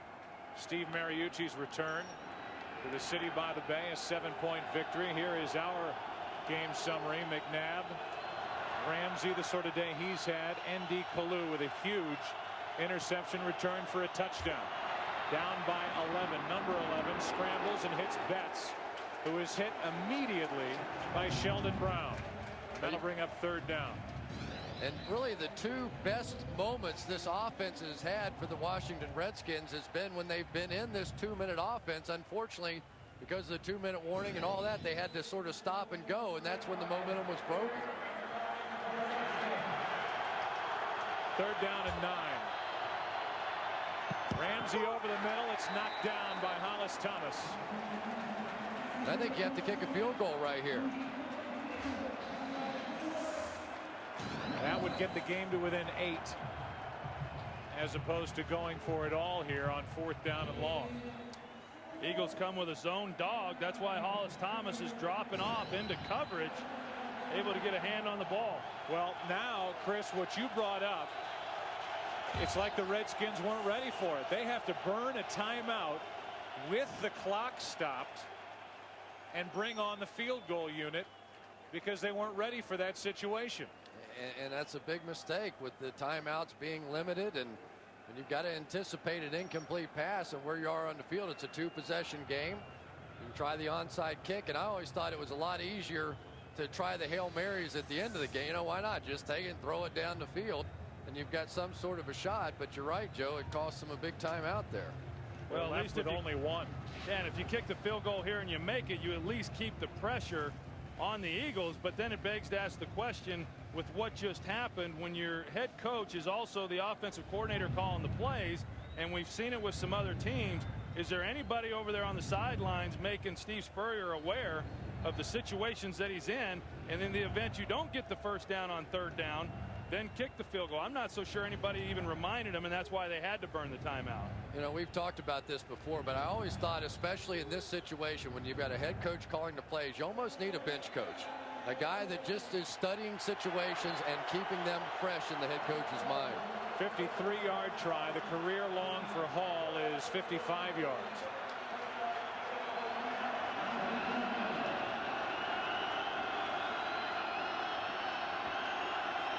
Good snap, good hold. The kick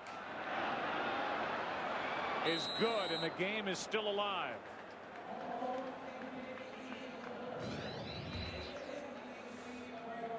This makes it an 8-point game. Just a laser line drive through the uprights by John Hall.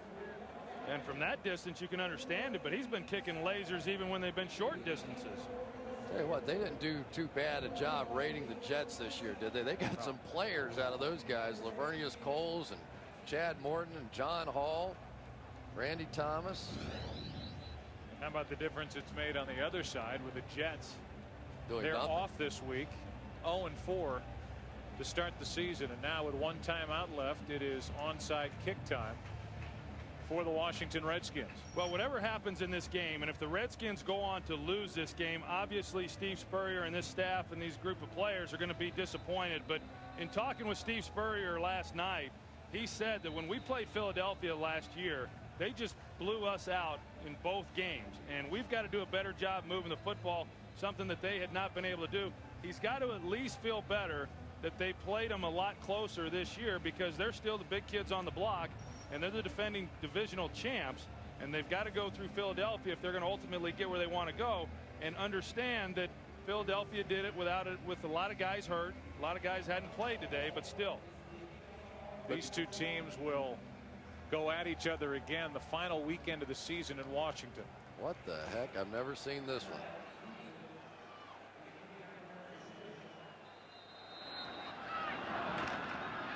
Up into the air, and it's recovered by the Washington Redskins. How about that? Brian Johnson, the starting fullback, comes away with it, and the Redskins are still alive. That ball was lying almost flat on the ground, and watch it take the double hop. Here it comes. This is what the kickers try and do, get the second hop to kick straight up in the air.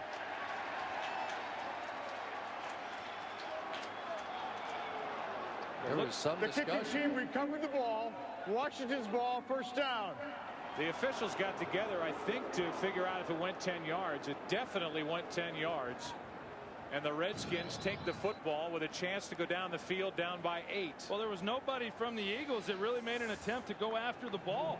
That's a great point, Troy. I tell you, that with the game on the line, that play is a game over type situation. Of course, they've got their hands team in there, and I just have never seen a kicker do it like that. Have you seen that one before? I haven't seen it, but I think we might start seeing a lot more of it. Great effort by Brian Johnson. Well, now it comes into play just how big that called timeout that they had to use in order to get the field goal team on the field. Now they've got one timeout left. Starting with it at their own 43. It looks like blitz right here, too. Well, when Jim Johnson's back's against the wall, this is what he goes to. And now we're going to have another conversation. We're inside 2 minutes, so if there is some sort of challenge, it would be a booth review. And you can see Ed Hockley is not happy at all. Wonder if Jim Johnson will come back and change his play now. It looked like they sort of tipped their hand that they were going to go blitz. Ramsey got his guys back in the huddle. I don't think he changed the call. And whatever the officials had to get together to talk about, a clock issue, whatever, it's straightened out.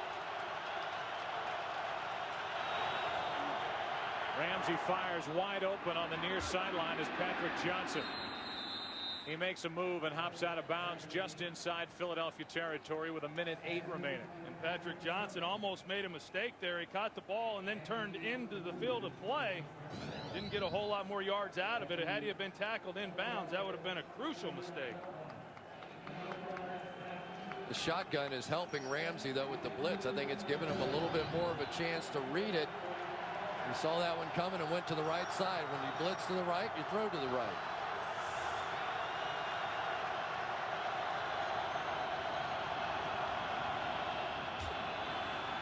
Fake handoff. Ramsey fires down the middle, wide open McCants, and he drops it. He started to look behind him before he made the catch, wondering where he was going with it, and he never brought it in. Joe, Darnarian McCants has made some big plays already in this game, but they're in field goal range. If he's able to catch that one, the Eagles only come with a 3-man rush. They're dropping 8 guys, trying to find seams down the field. With 8 guys being dropped into pass coverage is difficult, but McCants is not going to get a better opportunity than that to get this team in a position to win the game. They've got to get the ball into the end zone and convert a 2-point conversion. 3rd down and 2, trying to get the first down. It's Coles making a move, and he picks up a fresh set of downs for the Washington Redskins. But again, now without that timeout, and they burned one earlier as well on the review, on the challenge. So 2 timeouts that weren't used at all for this offense coming back to haunt them. Ramsey over the middle. Morton out of the backfield makes a move, a first down inside the 35. And the Redskins, with Ramsey looking over to the sideline, they're going to get up and spike it. They better hurry if they're going to spike it. Oh, no, they're not. Dropping back to throw as Ramsey steps up down the middle. Has a man, McCants, for a touchdown. And with 13 seconds remaining, the Washington Redskins are a 2-point conversion away from tying this game. Joe Buck, I think your feeling was the same thing the Eagles were thinking. I think they thought they were going to come up and spike the football. The defense relaxed and allowed McCants to run right by everybody. This is a 2-zone. There's all kinds of guys playing right down the middle of the field. There's no way you should be able to get this thing in there. Well, he just levels off. Ike Reese levels off, and you're right. As a backer, you've got to know you've got to get down the middle of the field. That's the weakness in that coverage. And no one's able to get there. The safeties were out wide. They can't squeeze it. And Ike Reese in that linebacker level, they did not get back and cover the guy running down the center. They just fell asleep. I really think they were going up to spike the football, and it just shocked them. What a great job by Ramsey, though.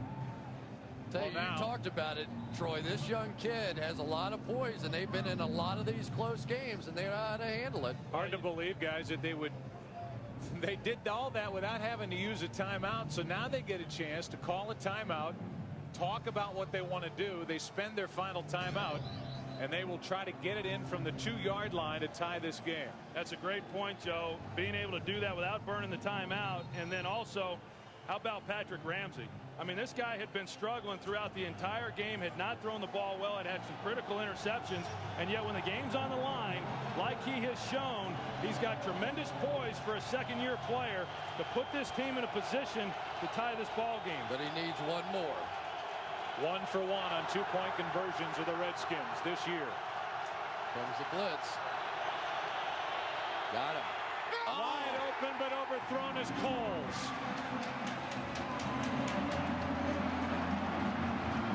Yeah, he had him. He had him all right. Oh, he had him wide open. It'll stay 27-25, and the Redskins will have to kick off again. A little surprising that Lavernius Coles, their #1 receiver, would get this open on a 2-play conversion, but he was. Looked like they just crossed the wide receivers in man coverage, had a perfect pick, and it's not an illegal play. And that is just all on Patrick Ramsey. That is just a blown throw. As well as he has played and bringing this team back, that's got to be a gimme for a professional quarterback. Wow. Well, as it is, now you're in a position where you've got to try another onside kick. Oh, my. I mean, that's like missing a 6-inch putt right there to win the U.S. Open. 6-inch putt with guys coming after you on a blitz. They do that in golf, too? They may. Not sure if they do, but. Well, you don't get more wide open than that in the NFL. I know that. 13 seconds remaining.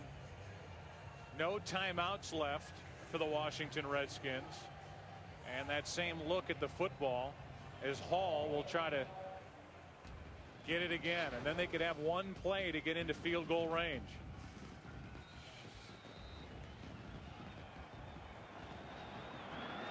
Takes a hop.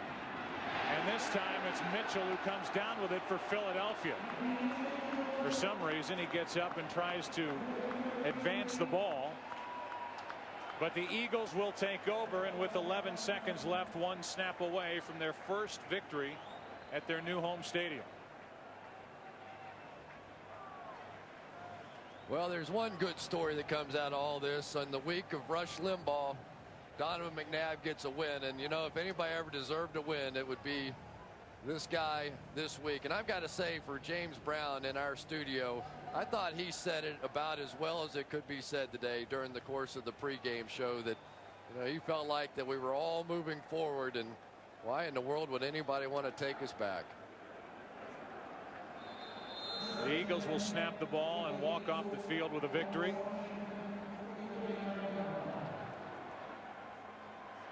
And Philadelphia will move to 2-2 on the season. The Redskins 3-2, and you can hear the officials reminding them to play like professionals and not do anything after the final whistle.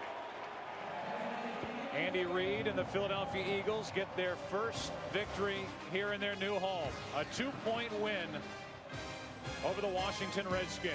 We'll all be back right after.